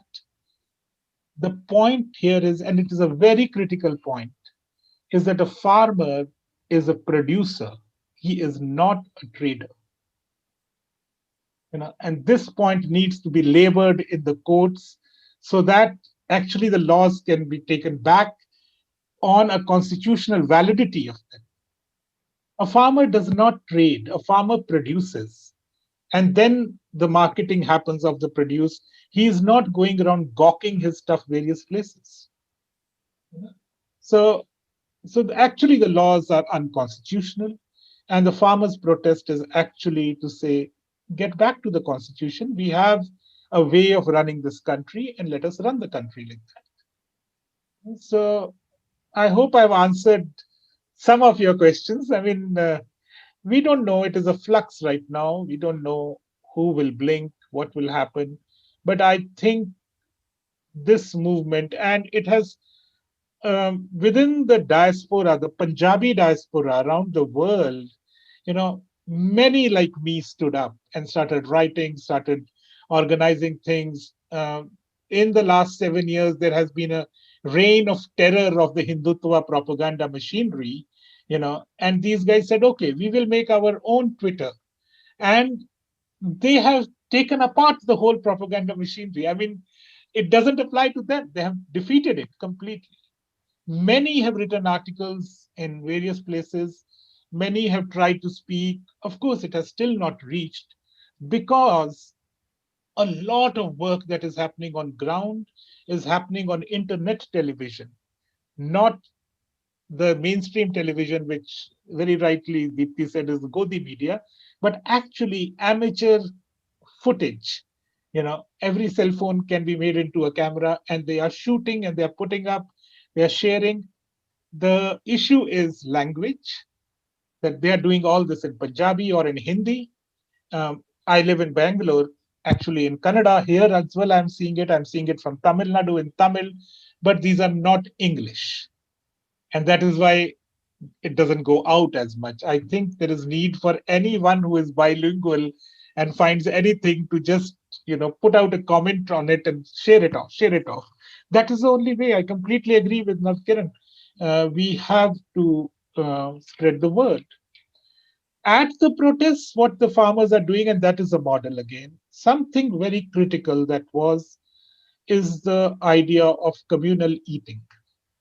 So when I was telling you about how they demolished the barricades of the Haryana police, the next thing the farmers did there was actually serve them food, to serve policemen food. The same police which had tear gassed them, which had water cannoned them. And they took this tradition into their camps now. There is free food for anyone who goes there. In fact, the areas next to these highways to the city are normally the slums. And the slum people are coming, flocking together. So they realized, okay, so many children are coming. Let us start libraries for them. Let us start makeshift schools for them. So it has actually transformed the whole area around where they are living right now, outside Delhi, on the highways. And this sense of seva, this sense of offering to the community is also a very, very Punjabi and a Sikh trait. The Gurdwaras are known to do that all the time. Any Gurdwara will give you sanctuary and food and stay. It has worked as a great goodwill weapon for the protesters. Now the very police which is standing there is eating 3 times from the protesters. The very police which is standing guard there is going and sleeping in the trolleys of these tractors in the night because they're also cold. It is almost 0 degrees, temperature Celsius. So this whole spirit of sharing has worked beautifully, and it is now going into all other spaces like education, like help, like aid to each other, and all that. That is why they're saying, don't give us monetary help. Don't even give us too much material. We don't really need it. What we need is to move your conscience and to say, why are you scared? Stand up to these bullies. They have anyway, hacked at the Constitution of India for the last 7 years. And now we are not going to allow them to do it. So it is that arrogance that is being challenged. And as of now, it is 28 days and more. Let's see. Thank you very much, gentlemen. Thank you. It's a great revolution of conscience. Like you said, it's a very exciting time, and the policemen are sleeping with the protesters. I mean, what an amazing situation, and sleeping, and eating with them. It's a great bringing together. I think the system is dividing, but also by dividing, it's strangely bringing people back together. Thank you so much for that. I really enjoyed that. Thank you so much. Amazing work by you all. Thank you. What is the connection with these current protests with India's colonial past? Thank you for that question. That's the question of what inspires these protests. About 110 years back, when the British had come to rule Punjab, which was the last kingdom to fall when they annexed India, they realized that this was now, they were touching the border of Tsarist Russia, and they needed to take their military there to the border. And so they needed to lay railroads so that the military can travel. And when they realized we are laying these railroads, why not make better use of this land. And it was a land full of 5 rivers, 6 rivers actually, very fertile. The people were mostly agrarian. So they started developing the canal colonies, what they call, linking the rivers with each other, flowing water here from one to another, and moving large number of people from, at that time, eastern Punjab, still eastern Punjab, to the areas of Rawalpindi, Montgomery, Faisalabad, and these Lahore, and they rehabilitated these people as landowners and asked them to grow crops.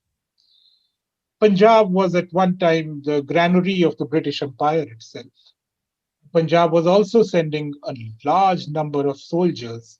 In fact, in the First World War, there were about 1.2 million Indian soldiers, and out of that, about a quarter were from Punjab itself.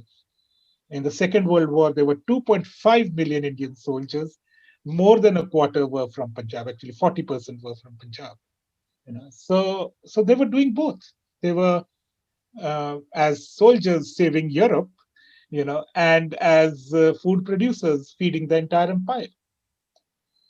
But the British were also devious. So in 1901, they came up with the Land Alienation Act, another law, which actually curtailed the farmer from trading his land with each other. They created a category called the farmer, the Jat, who is called. They brought it into the census and all sorts of things. And then in 1906, they came up with a colonization law, which forbade the farmer family to inherit the land if they did not have a male heir. If there was a daughter on top of the children, then their family lost the land. People were very angry with this. And then they also imposed a water tax on the people. They were also angry with that. Now, 1907 is the 50th anniversary of the first Battle of Independence. And it is at that time that many leaders like Sardar Ajit Singh, Sufi Amba Prasad, Lala Lajpat Rai, they started a movement called the Pagdi Sambhal Jatta movement, which is basically save your turban, O farmer, save your dignity, fight for your dignity. The threat to the British at that time was that these guys said that if you are going to pass these laws, we will not send our men to the military. So when you are protesting, basically, you need to understand who is against you. Does that person have a conscience or not? So most of our independence protests were against the conscience of the British. You do hunger strike, you do fasting, you do those kind of things. You push the opponent morally to talk to you and negotiate with you. But Punjab's way of protest at that time itself was not this, which is more Gandhian. It was, okay, we cut off your economic line then. You won't get a supply of young men to go into the battles that you want us to go into. That forced the British to repeal the laws. And this movement now is inspired from that movement. That is why the demand is to repeal the laws. The interesting thing here is that in 1907, it was the British who was the colonizer. In 2020, the farmers know it is the capitalists who are the colonizers. So their battle is more or less the same battle. And I hope the results are also the same. Jason, I just want to add to this question. The first peasant revolution under the colonial British happened in 1859 in Bengal, which was called the Indigo Revolution. So indigo is a plant or whatever, and where from there a blue dye is made. There was a great demand for the color blue in Europe. So the Britishers forced a lot of farmers in Bengal area to grow indigo. But the price they used to give them is like if the indigo market price is say 100, farmers are getting less than say 1. It is like the market price is 100 times more, and the farmer doesn't is getting very less. And the British used to give them money to grow, and they used to go into debt. Then the British will try to come and claim the land. So this produced obviously a revolution, which spread from Bengal and went into eastern India, which was called the Indigo Revolution. So this happened in 1859, which was repressed. Then after that, somehow or the other, the extreme exploitation stopped after 1862, when an act was passed by the colonial British to basically to be less exploitative of the farmers, the law which passed in 1862. So for 3 years, there was this first peasant revolution called the Indigo Revolution, which happened in Eastern India. Then, of course, then Amandeep told you in 1907, another revolution happened in the west of it.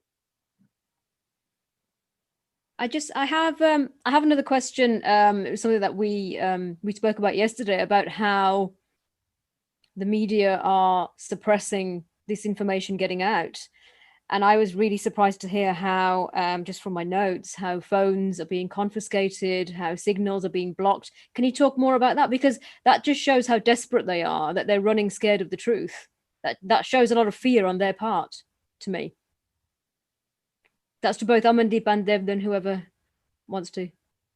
See, the main thing about the mainstream media around the world, they are all neoliberal, okay? So they are not going to show you, they are not going to tell you 250 people went on a strike against neoliberal farm policies.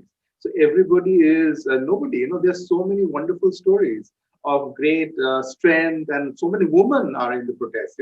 There was the photo which went viral yesterday was a Jeep which was being driven by a 65-year-old woman along with 4 other elderly women driving down from Punjab to Delhi. So you have a group of grannies driving down and joining the protest. Amazing story, but it is not getting covered anywhere. This is the kind of story which should be covered on CNN and BBC and the rest, but they are not covering at all, because obviously they are not going to tell Europe and America that, look, farmers are protesting, there's a lovely protest going on against terrible farm laws for new, but they're not going to tell that, So this is the reason. This also shows the media bias in the world, like all the mainstream media of all the country have become similar, there is hardly any kind of independence left in any mainstream media anywhere. So what is, I saw a good video being done by, say, Internet Redfish, like it is from, I think, America, and which is a left group who has done a nice video about it, and they put it on social media and people are sharing. So it is, I think in the West, only people I think younger people probably know about this because they follow some more internet than the mainstream media. Otherwise, I don't think mainstream media will cover it at all, and cover it correctly.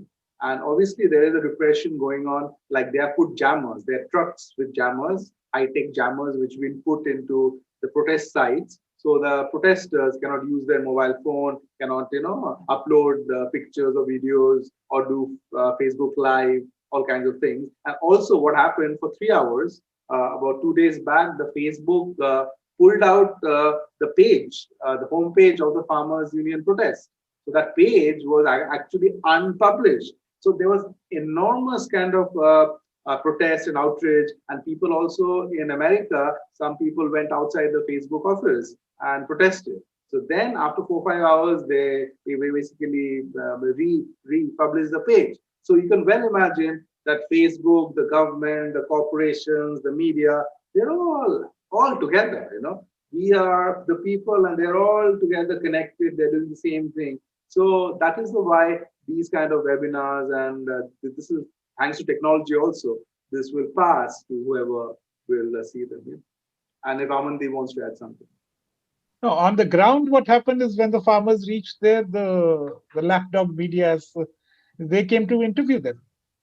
And the farmers chased them away. They said, where were you for 2 months? We were protesting in Punjab. Why couldn't you come? So there are big banners around the site, which says that so-and-so, so-and-so, so-and-so TV is not allowed here. Whenever you go to ask questions to somebody or to interview, they ask you, where are you coming from? Show me your badge. Because we are fed up of misrepresentation. We decided that it's okay, let us not be represented, but let us at least not be misrepresented. And in the meantime, we have set up our own system. The Twitter trends every day, one or the other hashtag. Of course, it's in India. We are seeing it in India. How you see it around the world is your algorithms, right? The same thing with mass media print. They froze. I noticed initially they froze for 2-3 days, and then they gradually opened up again. They realized this is too much to not cover, not talk about. And now there are some mass medias, mainstream mass media, which is reporting it, at least in India. How we go abroad is through channels like these. I mean, this is exactly why we are sitting here. And it's very incredibly important, as you know, the numbers, the dimension of it. But initially I was asking friends who had gone there. I'm going there in 2 days. I will be in Delhi for 2 weeks at least.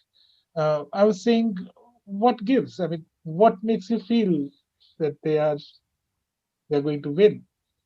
Every single person said, look at the eyes of the protesters. You see this in their eyes. And that actually is true. Because they are completely resolved that this has to be repealed, and then we will start constructing. Like the solidarity of women, it's the first time that so many women have come out. There is also, because it is India, there is also a caste angle to it. These classes of people who are protesting are the dominant classes in the rural landscape of the country. They are the farmers, they are the landowners. So they use help on their farms from the lower castes. This time, the lower castes are also standing with the higher castes because they realize it is the battle of the political economy of India. And if they lose it, then it's all gone for them. But like we need to reconstruct the agrarian sector, we also hope that this protest brings about that egalitarianism between the two castes, and the violence and the superiority between them and the fights between them also come down, because here they are standing completely with the other caste. I think that is another big takeaway from these protests. I saw on the news, I think it was Al Jazeera last night, and they were saying, tens of thousands of protesters. So my question to you is, or to any of you is, what are the actual numbers of people that are participating in this? And then the second part of that is, how many different groups, I think you might have mentioned, but how many different groups, and what's the makeup of those groups, like religious groups, unions? Can you give us a better idea of like how massive this is? And also, like, how do we know like what those numbers are? I know it's really hard to estimate when you're talking about this, but would one of you like to answer that? So, when these farm bills were passed during the lockdown, the farmers in Punjab had already started rallying around this, protesting against it, gathering. They have been protesting since the farm bills began, since September, in fact. So it had already been going on in Punjab, just no one knew about it. And, the pandemic and whatever else was going on, it didn't get out that far.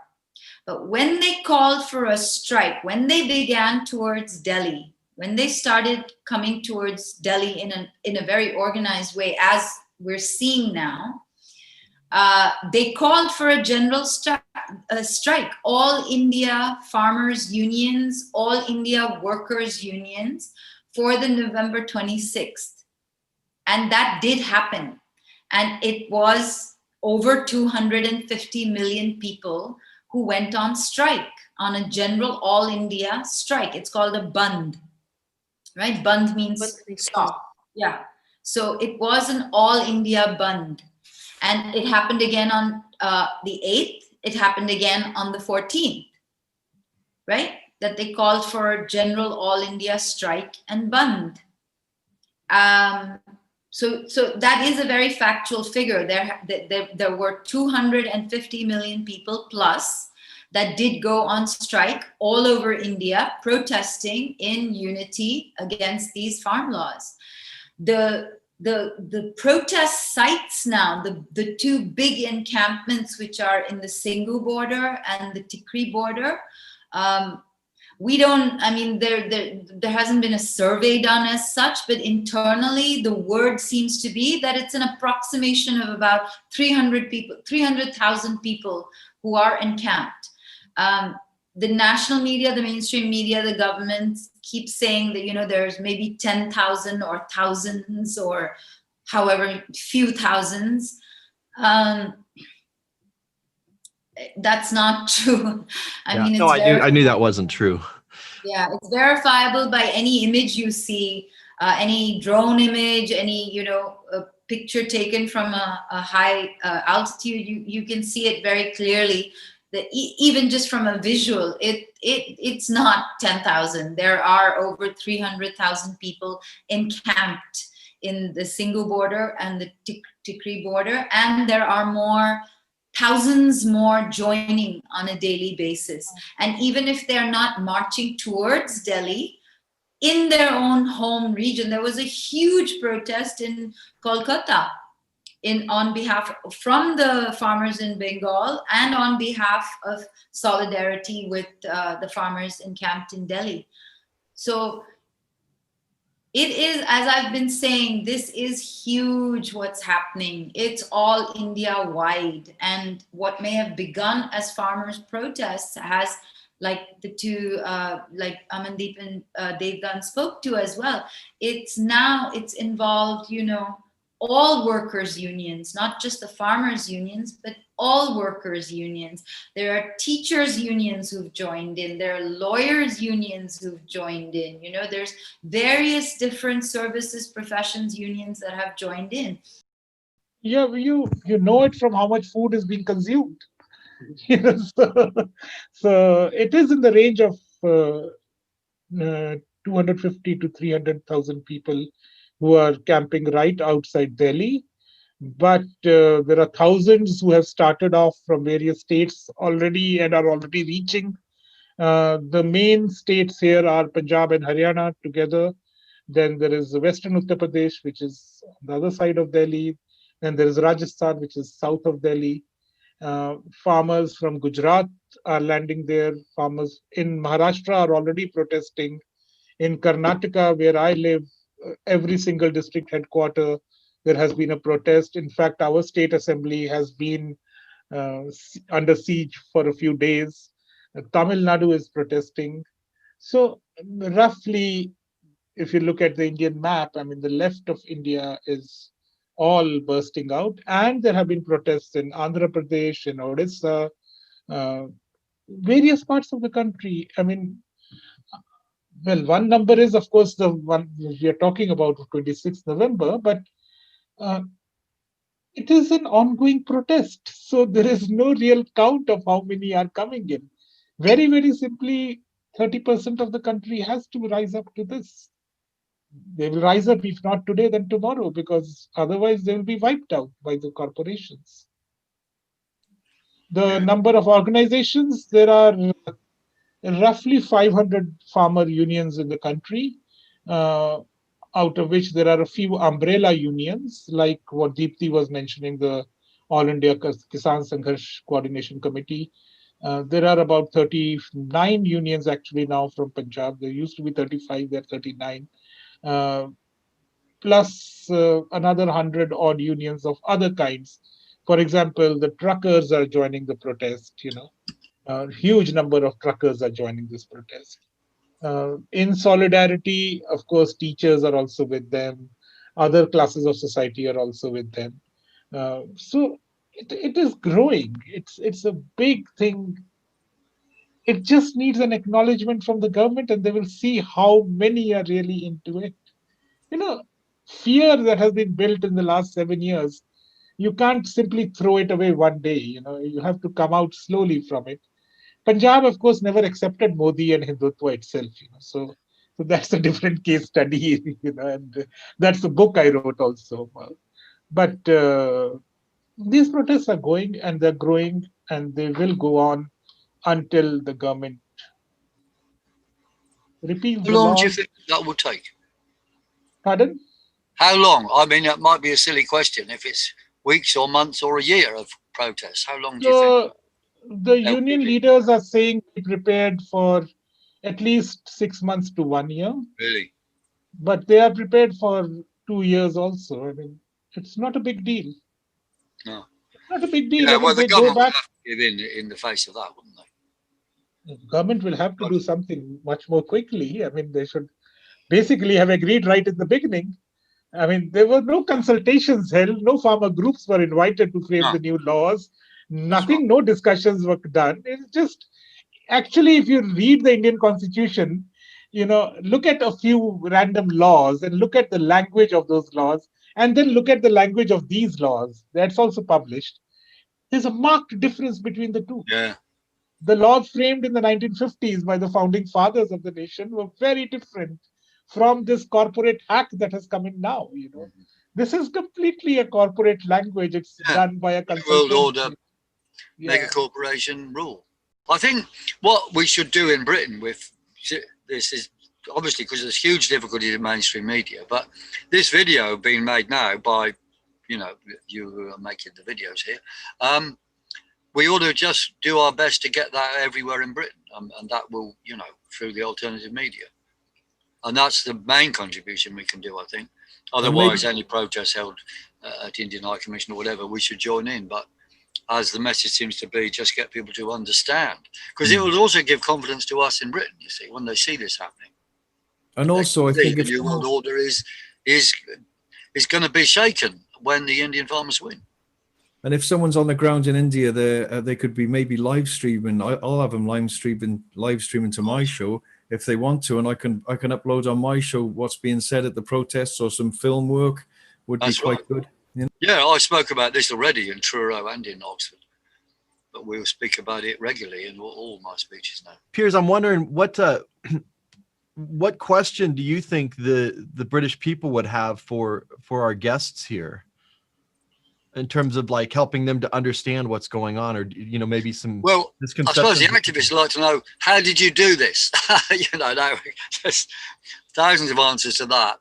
And the next one would be, well, why is it important for us in England? And well, I think that's pretty obvious, because if the New World Order quakes in one place, it helps us all. But if we could get 250,000 of any group in Britain marching, that would be fantastic. Now, of course, there's different situations everywhere, but I don't know if you can answer that really, because the question, how do you do it? Because you managed to do it because of the situation in India and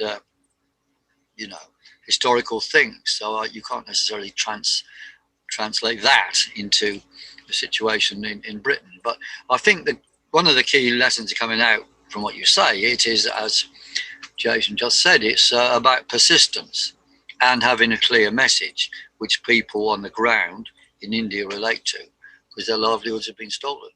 Now, in Britain, of course, everything is much more confused, because they are giving people money in order to, well, they're bribing the trade unions in order to give up their whole future by destroying jobs and giving them to mega corporations. So the trade unions in Britain are betraying the working class, whereas what you've got in India is the organised real unions of people are, of course, representing the working class.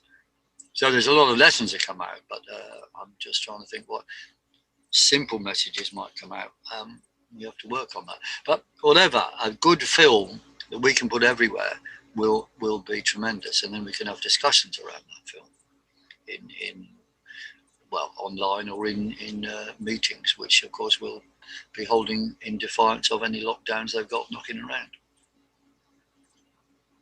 Can I just add one thing that we haven't touched on, which I think is super important, because I know, Piers, you say it's New World Order, but this all ties into sort of Agenda 21 sustainable. Oh, absolutely, it's the same. It's the same thing. They just like to sugarcoat it with the Great Reset now, don't they? Of course, yeah. It's evil. Yeah. But, people haven't heard of Agenda 21 much, but they understand new normal, and we say new normal equals New World Order, and then we explain Agenda 21. But it's a good point that hasn't been revealed enough in Britain by us, whereas in America people have a better understanding of Agenda 21 than people on the whole do in Britain. But I have read that they're trying to displace, because one of the goals is acquisition of and ownership of land. Yes. I have read somewhere that they're trying to displace 400 million Indian people from their rural townships, villages, into the cities. Can you comment on that, Amandeep, Devdan, Deepthi, any of you? Well, it's very likely, because that's what they want to do in Britain. They want to close all farms and automate them and make farms in Britain even less labour intensive.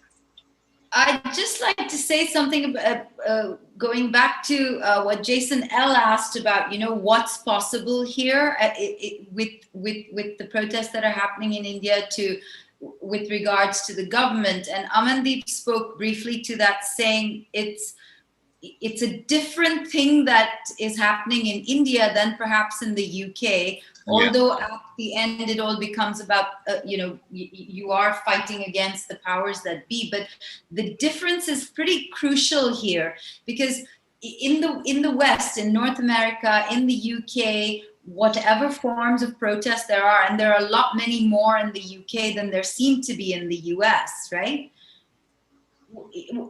Here they're not looking to for freedom as such.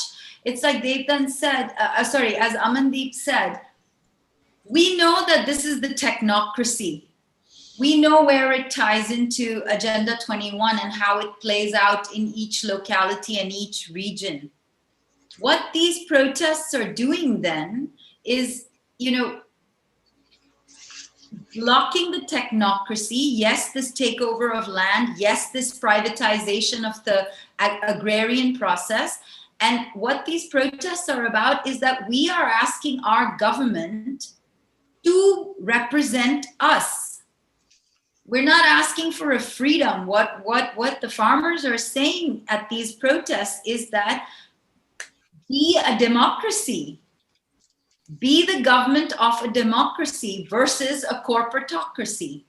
And in North America, in the UK, in Europe, that process is almost complete. These are corporatocracies.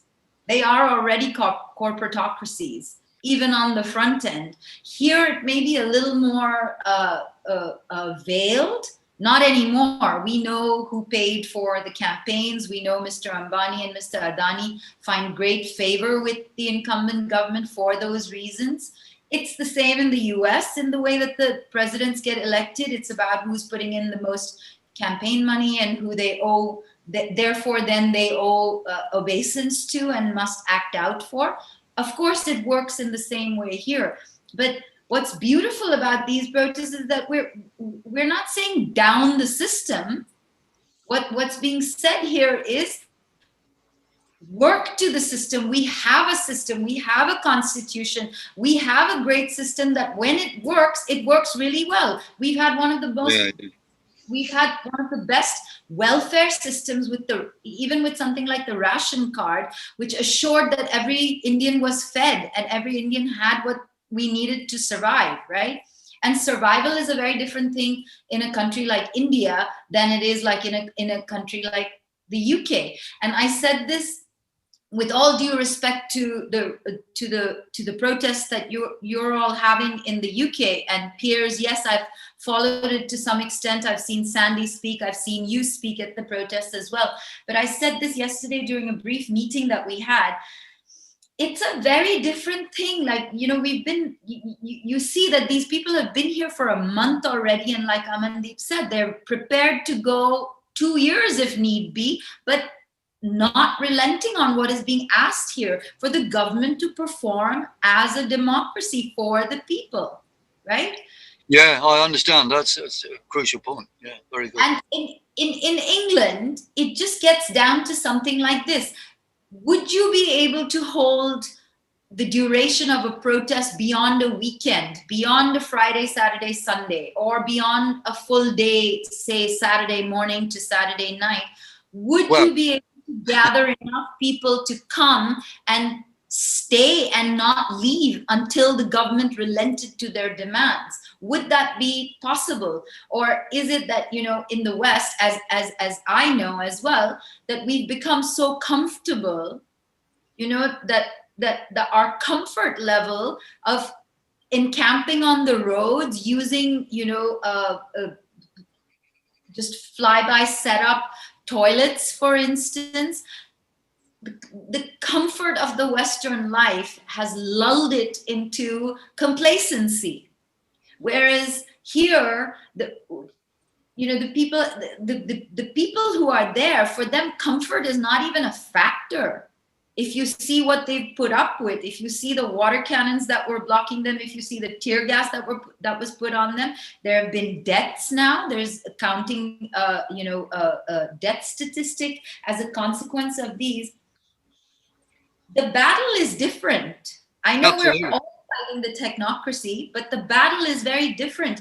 And I think the technocracy, the way that it's coming into India, like I said earlier, with Mr. Gates being thanked by our prime minister on the government page, by the forces that an Adani and an Ambani and various others who are in India right now, like an Omidyar, which Alison Hoover McDowell speaks extensively about, has written extensively about. These are all very racially colonized projects.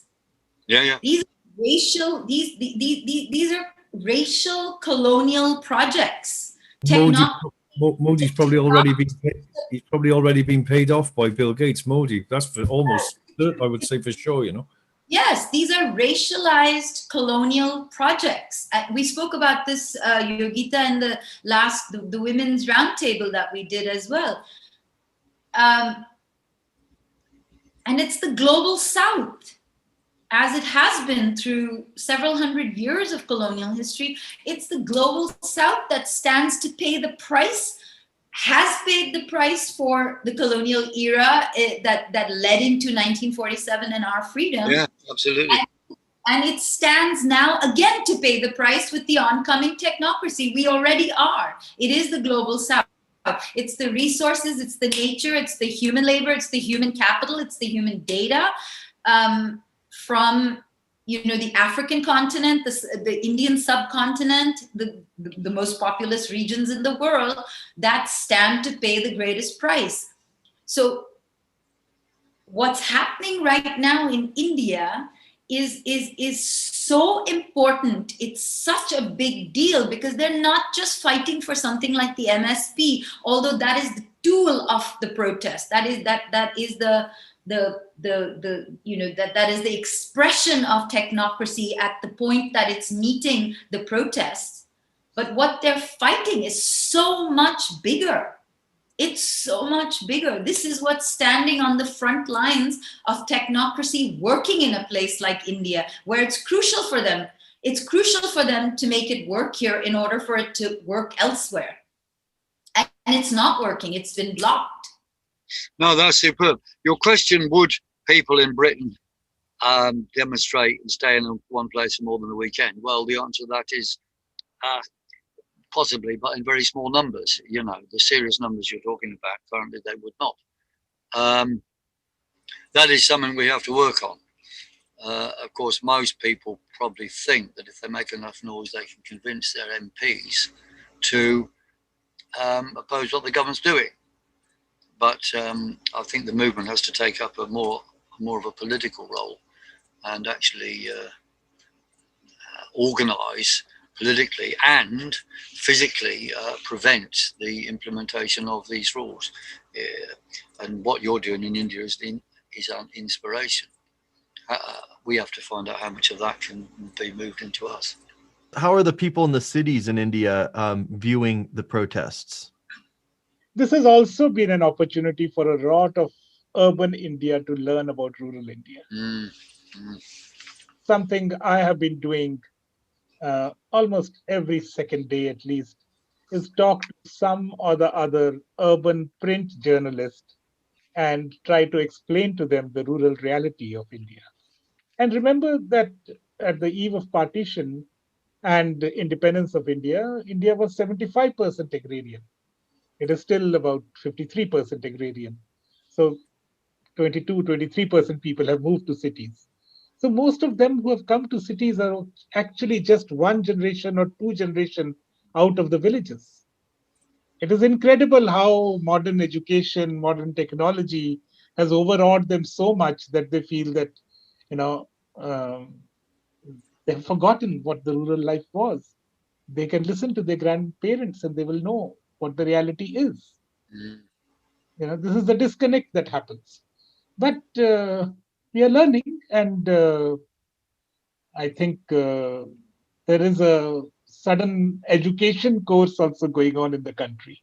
A lot of, and I tell them, write it in my book also, a point that DEVDAN made, that if you if you look at just your dining table, and if thing X cost X amount, when it was sold from the farmer to the trader, why has it become 3x by the time it reaches you? Who is actually taking the money there? Mhm. It is the agri businesses who have come in who are taking the money. All their job is to, if it is paddy, then they basically dehusk the paddy, they package it in bags, and they transport it to your dining table. And for that, they charge 2 times more the price, the base price of the thing. Yeah. And it is these agri businesses what we are fighting against, actually. The way the BJP spins the narrative is actually, oh, the middlemen are really harassing the farmers. That is why we are creating these private procurement centers where there will be no middlemen. The middlemen never go away from anything. The middlemen just change shapes and they come in. And the real middlemen are actually these agri businesses. So even when they say that, okay, you can trade anywhere you want, now that was a rule which was already there. These new laws have not made it. So the farmers of Punjab, Haryana, Western UP at least, they are saying that why can't we trade with Pakistan, with Afghanistan, with the Balkans, with East Europe, with South Russia? Yeah, yeah, yeah. These are countries which really need food. They really need our produce and they will give us a good price. These countries are less than 1,000 miles away from us, while South India is actually 2,000 miles away from us. Yeah, yeah, yeah, yeah, What is this nation that you are looking at, when yeah, the yeah. farmer is not benefiting from it? So there is a whole urban India which is now learning about rural India. I keep getting messages. I have been using Facebook to actually elucidate each small point so that people get it somewhere. And so it is going on. It's a process. There's a lot of support from, at least I'm from Calcutta, and Calcutta, I think a lot of urban support, a lot of people I know, they are actively supporting the farmers, and they are actually keeping the chatter on the social media alive. That is one way to negotiate the whatever misinformation being spread through the mainstream channels, is to keep the chatter alive on social media, and that is going on very well, I think, and lots of people are contributing to that from the urban space. Yes. What are some of the actions that the police have been doing to suppress the protests? Initially, what happened once the farmers decided that we're going to go to Delhi, the government in Haryana and elsewhere did a lot of stuff to prevent that. They didn't want the farmers to go to Delhi. But as a citizens of India, we have a right to go to a capital and do a protest. The farmers wanted to go to a place called Jantar Mandir in Delhi and the Ram Leela ground, which is another protest site in Delhi, and do that protest out there. But the government wanted to prevent them from coming. So what they did was they employed the police and also the CRPF, is basically sort of paramilitary police, not really the army, but the paramilitary police. And they dug up trenches, they put barbed wires, they put shipping containers, they put concrete blocks, and they use water cannons, and they use skunk water also, that, like sewage water, which is about 2 years ago, the government of India told the Supreme Court that in order to do crowd control, we are going to get a technology from Israel, which is called the skunk water, and we're going to use it. As a government said this to the Supreme Court of India as a method of crowd control about 2 years ago. It is there on print. So that same technology has now come in, was used on the farmers. And after the uproar and all that, then the skunk water stopped. Then only the water cannons went on. So it was winter in India right now. In North India, gets really cold.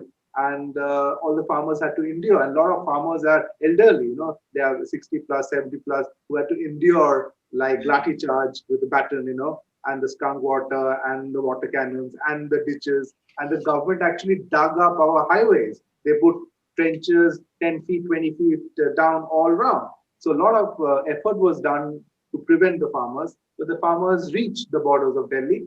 Yet they're standing there right now because I think they cannot go in because now they are still being blocked as such. And also what is happening is on other states, like whenever certain farmers want to go to Delhi, the state leaders who are under the BJP control are preventing them.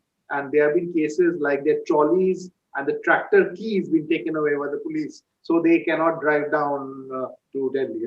So lots of other repressions are also going on in other states to prevent the farmers to organize and reach Delhi. So all these methods are pretty much there. As you know, they put up also the jammers where you can't use your mobile phone. So lots of stuff is going on. So it is sort of a sort of hybrid war going on the citizens, so they don't protest and they scamper and all kinds of things. Yet it is going on. So despite all this. Yeah, just a small point here. Of course, they are being stopped from going into Delhi, but when they did not want them to go to the main protest site, they actually made available another ground, which is really out of Delhi. It's called the Sant Nirankari ground, and they said, okay, you can go there and protest. We'll put up tents for you and all that. That moment, the farmer leaders all got together and they realized that there are two options we have. One is to go into some place and be surrounded by the police, or actually lay siege on the whole city. Yeah. It was a strategic decision to take that they said, no, we'll lay siege on the city. Out of the 7 highways, we will block 3, 2 more to be done in the next 3-4 days, and gradually completely choke the city. And that's the only way the government will listen to us. So again, as I said, it is the economic lifeline. In 1907, it was the recruitment into the British military, and now it is, okay, we stop the city from functioning. Actually, Fantastic. the next big thing that the farmers, it is on their mind as well, that if they choke Delhi, the rich and the middle class will still survive. It is the poor who will perish. And that is why they are planning already that we will hold these, what I called langar earlier, which they are already holding. They said we'll go into Delhi and hold langars for the poor people so that they don't suffer. Our fight is with the government, not with the citizens. And that is a very clear line that they have drawn, that we are doing this for strategic reasons, and we will try to see that nobody really suffers as people, as individuals, as citizens, but the government suffers. So how are they doing that? They're getting food into the poor people in the city while they're sieging it? They will, if it comes to that, they are prepared to do that as well. I've been listening to leaders say this, and as of now, they have miles long jams on the roads. It's like one of the jams is roughly 10 miles long. The trucks and their tractors and their trolleys and their encampments and their toilets and their everything. In fact, there are 2 or 3 big Sikh public service sort of agencies. One of them is called Khalsa Aid, one is called United Sikhs. They have actually been providing relief in Syria, in Iraq, even to Rohingya Muslims. They have come up there and they are setting up huge tents. They're giving them jackets and they're giving them bedrolls. They're putting up foot massaging machines. They're putting up washing machines. It's a whole different game out there. And this group itself, I heard their head on the first day of the protest, he said to everybody, please do not donate money to us. We already have more than enough. If we need money, we will get back to you. My cousins are working on ground, and they tell me when I keep getting queries, and they said, tell anybody who wants to give money to keep that money, and we will tell them what exactly we need, and we will ask for that donation. Ideally, what they're really asking for is mosquito repellents. They're Yeah. asking for cold medicines, cold and fever medicines, just general things. They're asking for sanitary pads. These are the kind of things they're asking for once they have reached there. Many farmers have their prescriptions or don't have their prescriptions, but are on long-term medication. They are asking for how do we get this? So now I think today is the 20th, I think, doctors camps being organized there. Doctors are coming in and giving free aid to the farmers. Whoever wants a checkup done, whoever wants basic prescription done, they're doing it on site. So it's taking on a whole new shape. It's a city within a city, actually. Jason, we asked, how are they feeding people? How are you getting inside? How are they doing that? So what Amandeep was talking about, it's a tradition called langar, and it's a Sikh tradition, which is, all the farmers give 10% of their yield to the Gurdwara, which is the Sikh temple, if you will. And so it assures that the community is always fed. The Gurdwara prepares a langar, what's called a langar, which is basically anybody can come and eat. They feed everybody. That's the tradition. I understand. So what's happening at the protest site when he refers to langar, this is what they mean, that it is part of the Sikh tradition to feed. Yeah, I understand that. Yeah. Because that agrarian system comes from, it's a way of life. Yeah. Like DEVDAN said earlier, it's not a profession, it's not a business, it's a way of life. Yeah, and part of that way of life includes langar, which is feeding people, giving as you get, circulating that benefit. So that's what's happening when he's talking about at the encampments, they're feeding everyone. It's fantastic example. The langar. And another thing I wanted to say is, we were talking about the police being fed by them as well, and the police being there, now having become, sleeping in their trolleys, etc.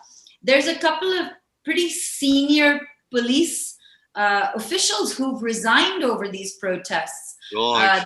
There's a couple of DIGs, very, very senior police officials who've resigned because they want to take a stand with the farmers, right? And that's fantastic, yeah. And always in India, since independence, there's been this phrase that's part of, I don't know, a national ethos, if you will, that says Jai Jawan, Jai Kisan, which means long live the soldier, long live the farmer. Okay. Because we saw those two functions. We see those two functions as being crucial to the sovereignty of a nation, is the food sovereignty and the protection. So Jai Jawan, Jai Kisan, soldier and farmer. And one of the things that happened here, and possibly for the first time in India, is that these two that are known to be united as part of a solid relationship were separated. The Jawan was put up against the Kisan, right? And a lot of the influence for this also comes from, correct me if I'm wrong in this is my own family's history, my own Punjabi family's history, my father's side. A lot of the farmers, the landowners from Punjab, the young men go to military service. A lot of the young men are in the military, are in the police, and they do a career service of a lifetime, after which they retire and go home to the farmlands to take over from their fathers, their uncles, and become active farmers. So this tradition also exists, is where the young men of the farming communities will serve in the military or will serve in the police, a career, retire, and then go back and take over on the farm. So there is a very deep relationship between farmers and soldiers, the farmers and the military. A lot of the farmers are ex-military men, ex-policemen themselves. The empathy, for instance, in Kashmir, the troops that are stationed in Kashmir, which has been locked down since August of last year, August of 2019, right? Most of the troops that are in Kashmir, and this is the tactic, I mean, the military uses everywhere, right? The troops that are in Kashmir, a lot of them are from South India. So between South India and Kashmir, there's literally nothing in common at all. Not language, not foods, not customs, traditions, nothing. There's nothing in common. Like, it's literally like Japanese and Greek being put together. Like, you'd have nothing in common except your humanity. But it's a tactic that's used so that there is no empathy between the occupier and the occupied, right? Because they don't speak a common language, they have nothing in common. That is not the case over here. That is not the case in this protest, because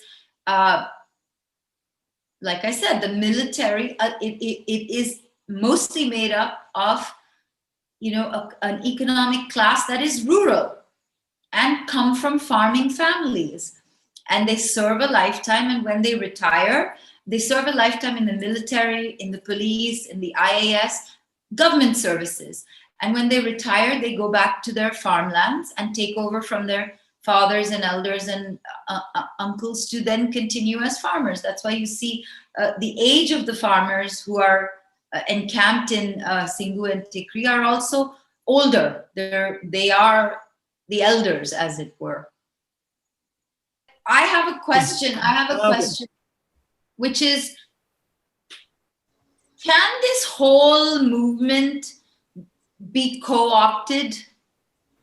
Is it possible that this can be co-opted or subverted or used by, if one government is coming down, is there other actors who could, I asked this before also, are there, is there any danger to this movement's authenticity and veracity being compromised in any way? Farmer unions have been on the ground for 30, 40 years. They have seen through various governments, they've seen through their tricks, and the only way it can come down is if they all compromise. But with a decentralized leadership, actually it acts as a check and balance between them also. They won't allow one or two to compromise, because they will get discredited. This is really a huge churning going on right now. And only the authentic ones stay. A few of the inauthentic ones have already fallen apart, right? So, and second thing is that there is so much youth here that this movement has actually taken a life of its own.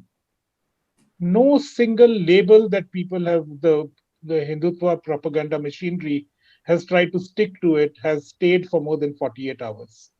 Every label falls. The first label which got me very involved, because I lived through the 80s, being born in a Sikh family, I know what happened with us when Operation Blue Star happened, when Mrs. Gandhi was assassinated. My parents became refugees. I didn't meet my own parents for 7 weeks. I was very young that time, but still it happened. I have trauma of that. We have trauma of militancy in Punjab for 15 years. Guns have been pulled on me. Police has beaten me up. All that has happened. So what I'm trying to say is that all these guys have seen through all these tricks of the government. And the youth that is standing there is very, very focused that we have to get this back. We have to get the laws repealed. Otherwise, even on the day they proceeded to Delhi, their leaders were actually trying to say to them, oh, there are barricades, be careful, don't break them. And the youth was like, hello, we are going. So it is not only that these old leaders are in charge. Right now, it is a tiger, and it has its own momentum. Now, how can you displace the tiger, or how can you turn the tiger around? I don't get it right now. We will have to see a very, very crafty government which might be able to do something. I can't rule it out. But the only way I see it dissipating is if it turns violent. And that other farmers from other states have to know It's like judo, isn't it? Sometimes you only know what's going to happen when the opposition does something else, and then you know you've got to do that, and then you know you've got to do that. But the end goal is definite, which is good. No Right. So compromise. No compromise. Even if some leaders compromise or say, okay, this much is fine, and we are going back, they'll say, okay, go back. But the others will stand there. And it will never become such a small, in fact, one of the biggest unions, which is at Tikri Border, they are completely committed people.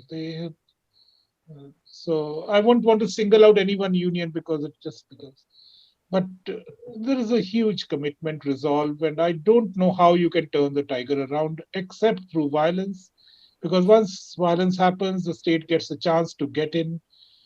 It can, do anything.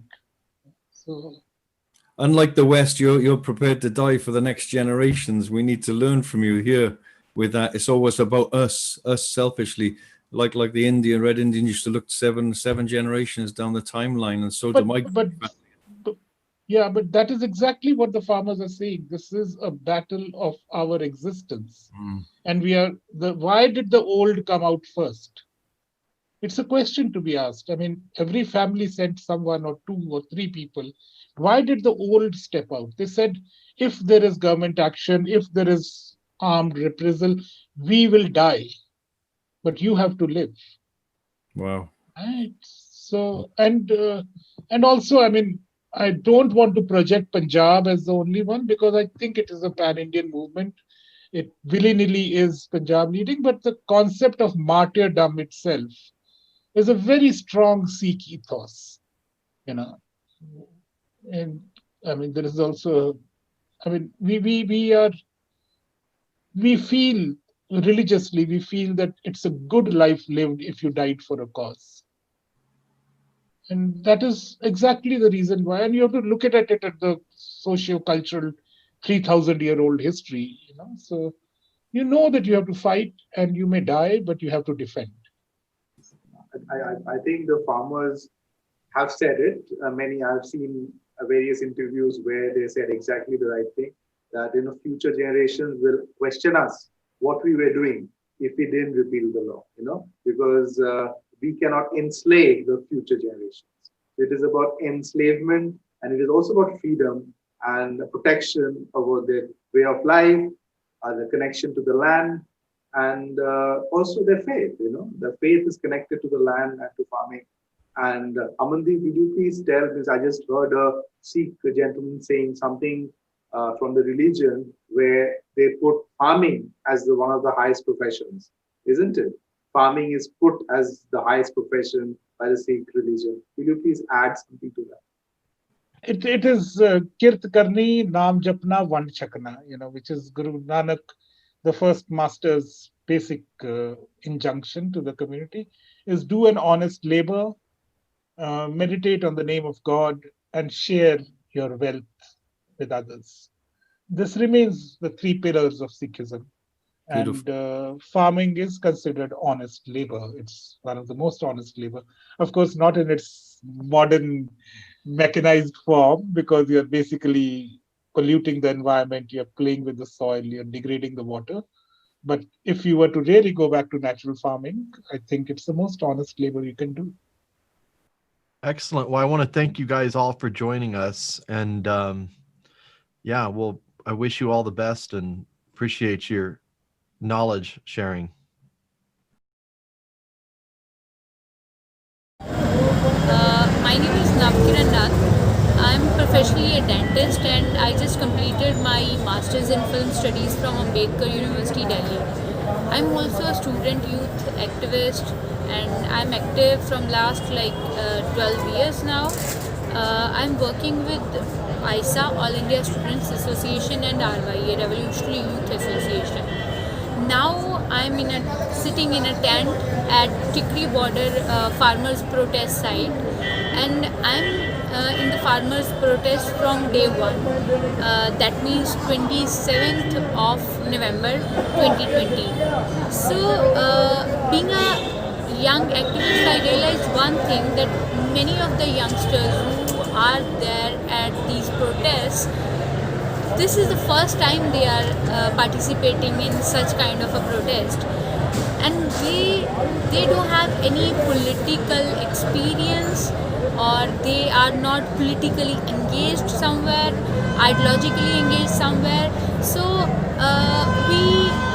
we are organizing many things, like we are running a library, Shahid Bhagat Singh Library here at Tikri. We are also running a newspaper called Trolley Times. We are also screening films on the name of Trolley Talkies.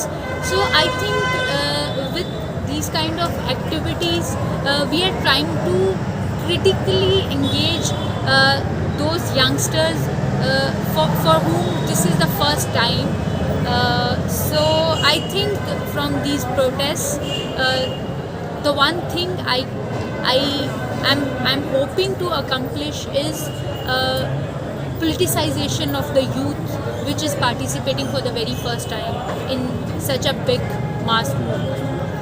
So one single message which I want to communicate to the people who are listening to me today is, one should not limit this protest to just the farmers' protest, because I personally think that this is a collective anger against the corporate houses which are looting India from last almost 30 years.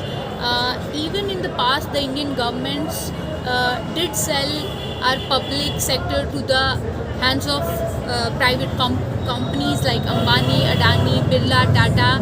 So, and as a result of that, today the young people, we don't have jobs here in India. Only in Punjab we have nearly 70 lakh unemployed youth. So I think this is a collective anger against the big corporate houses who are looting our country, our resources, hence an anger against the capitalist structure.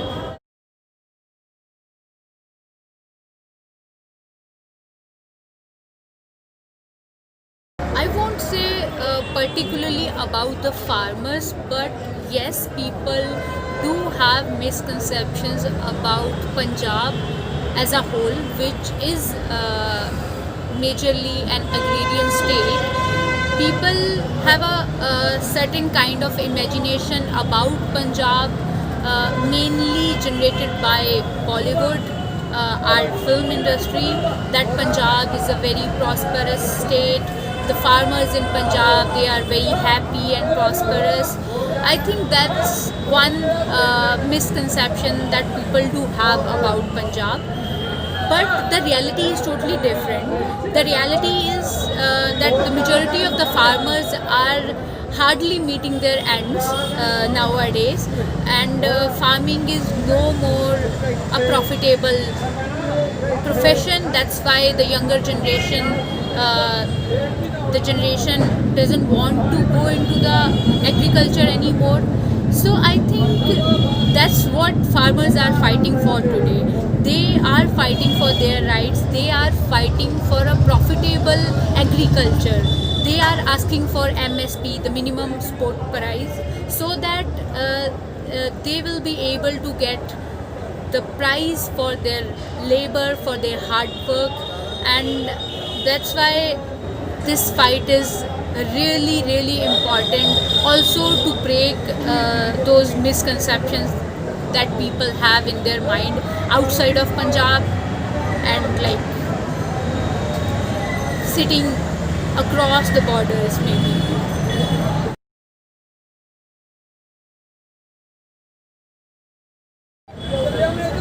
So talking about the numbers, I can say more than 2 million people are directly involved in these protests.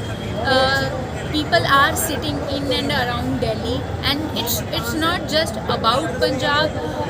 People from Haryana, Uttarakhand, Uttar Pradesh, Madhya Pradesh, Rajasthan, Gujarat, and even Maharashtra, they are also protesting against these laws. Some people are sitting at other borders of the Delhi. Some people are sitting back home and protesting against these laws. So we can say more than 2 million people are directly involved. And also in Punjab, there are small protests going on at the toll plaza sites and also in front of Reliance stores and other old protest sites where earlier the protest was going on. So yes, one can say that more than 2 million people are directly involved, and indirectly there are like many more. As you can see that across the globe people are protesting against these laws and in solidarity with the protesting farmers here in and around Delhi. So the number is quite large.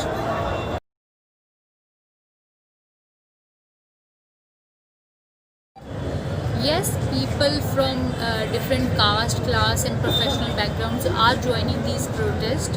Here I want to share one small incident. At Singhu Border, I met one hairdresser named Sukha or Irshad Mohammed.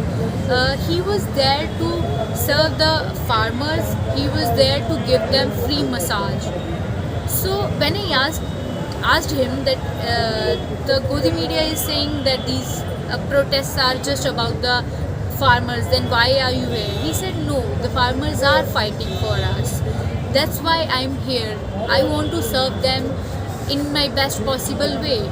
So as I said earlier, this is a collective anger against our government's love for the corporates and our government's ignorance towards his public. So, and another thing is, now these protest sites are their own kind of cities. So we have people from all backgrounds, the people which we need in our day-to-day life, but they are present in these protests not as professionals or not as the people they are what they are doing in their life, but they are here as protesters. They are here in solidarity with the farmers. They are here to demand or to fight for their demands.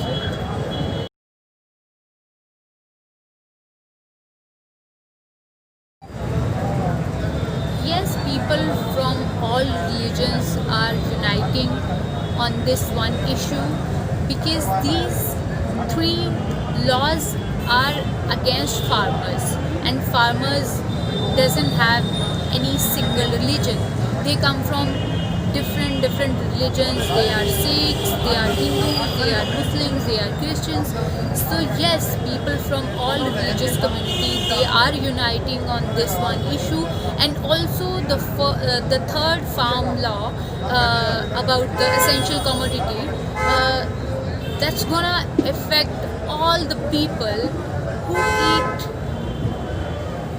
grains to live, to survive.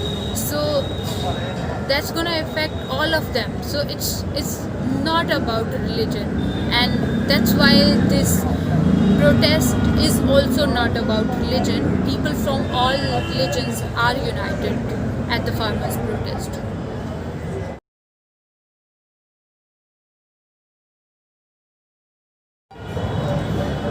As we discussed earlier, that this movement is a fight against the corporatization of land, and this model of corporatization of land came from the West itself. So now we are demanding that the land should belong to the people, not to the corporates.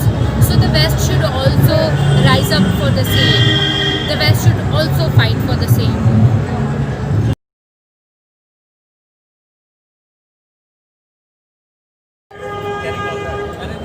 Yes, the idea of MEDHA does resonate in these protests.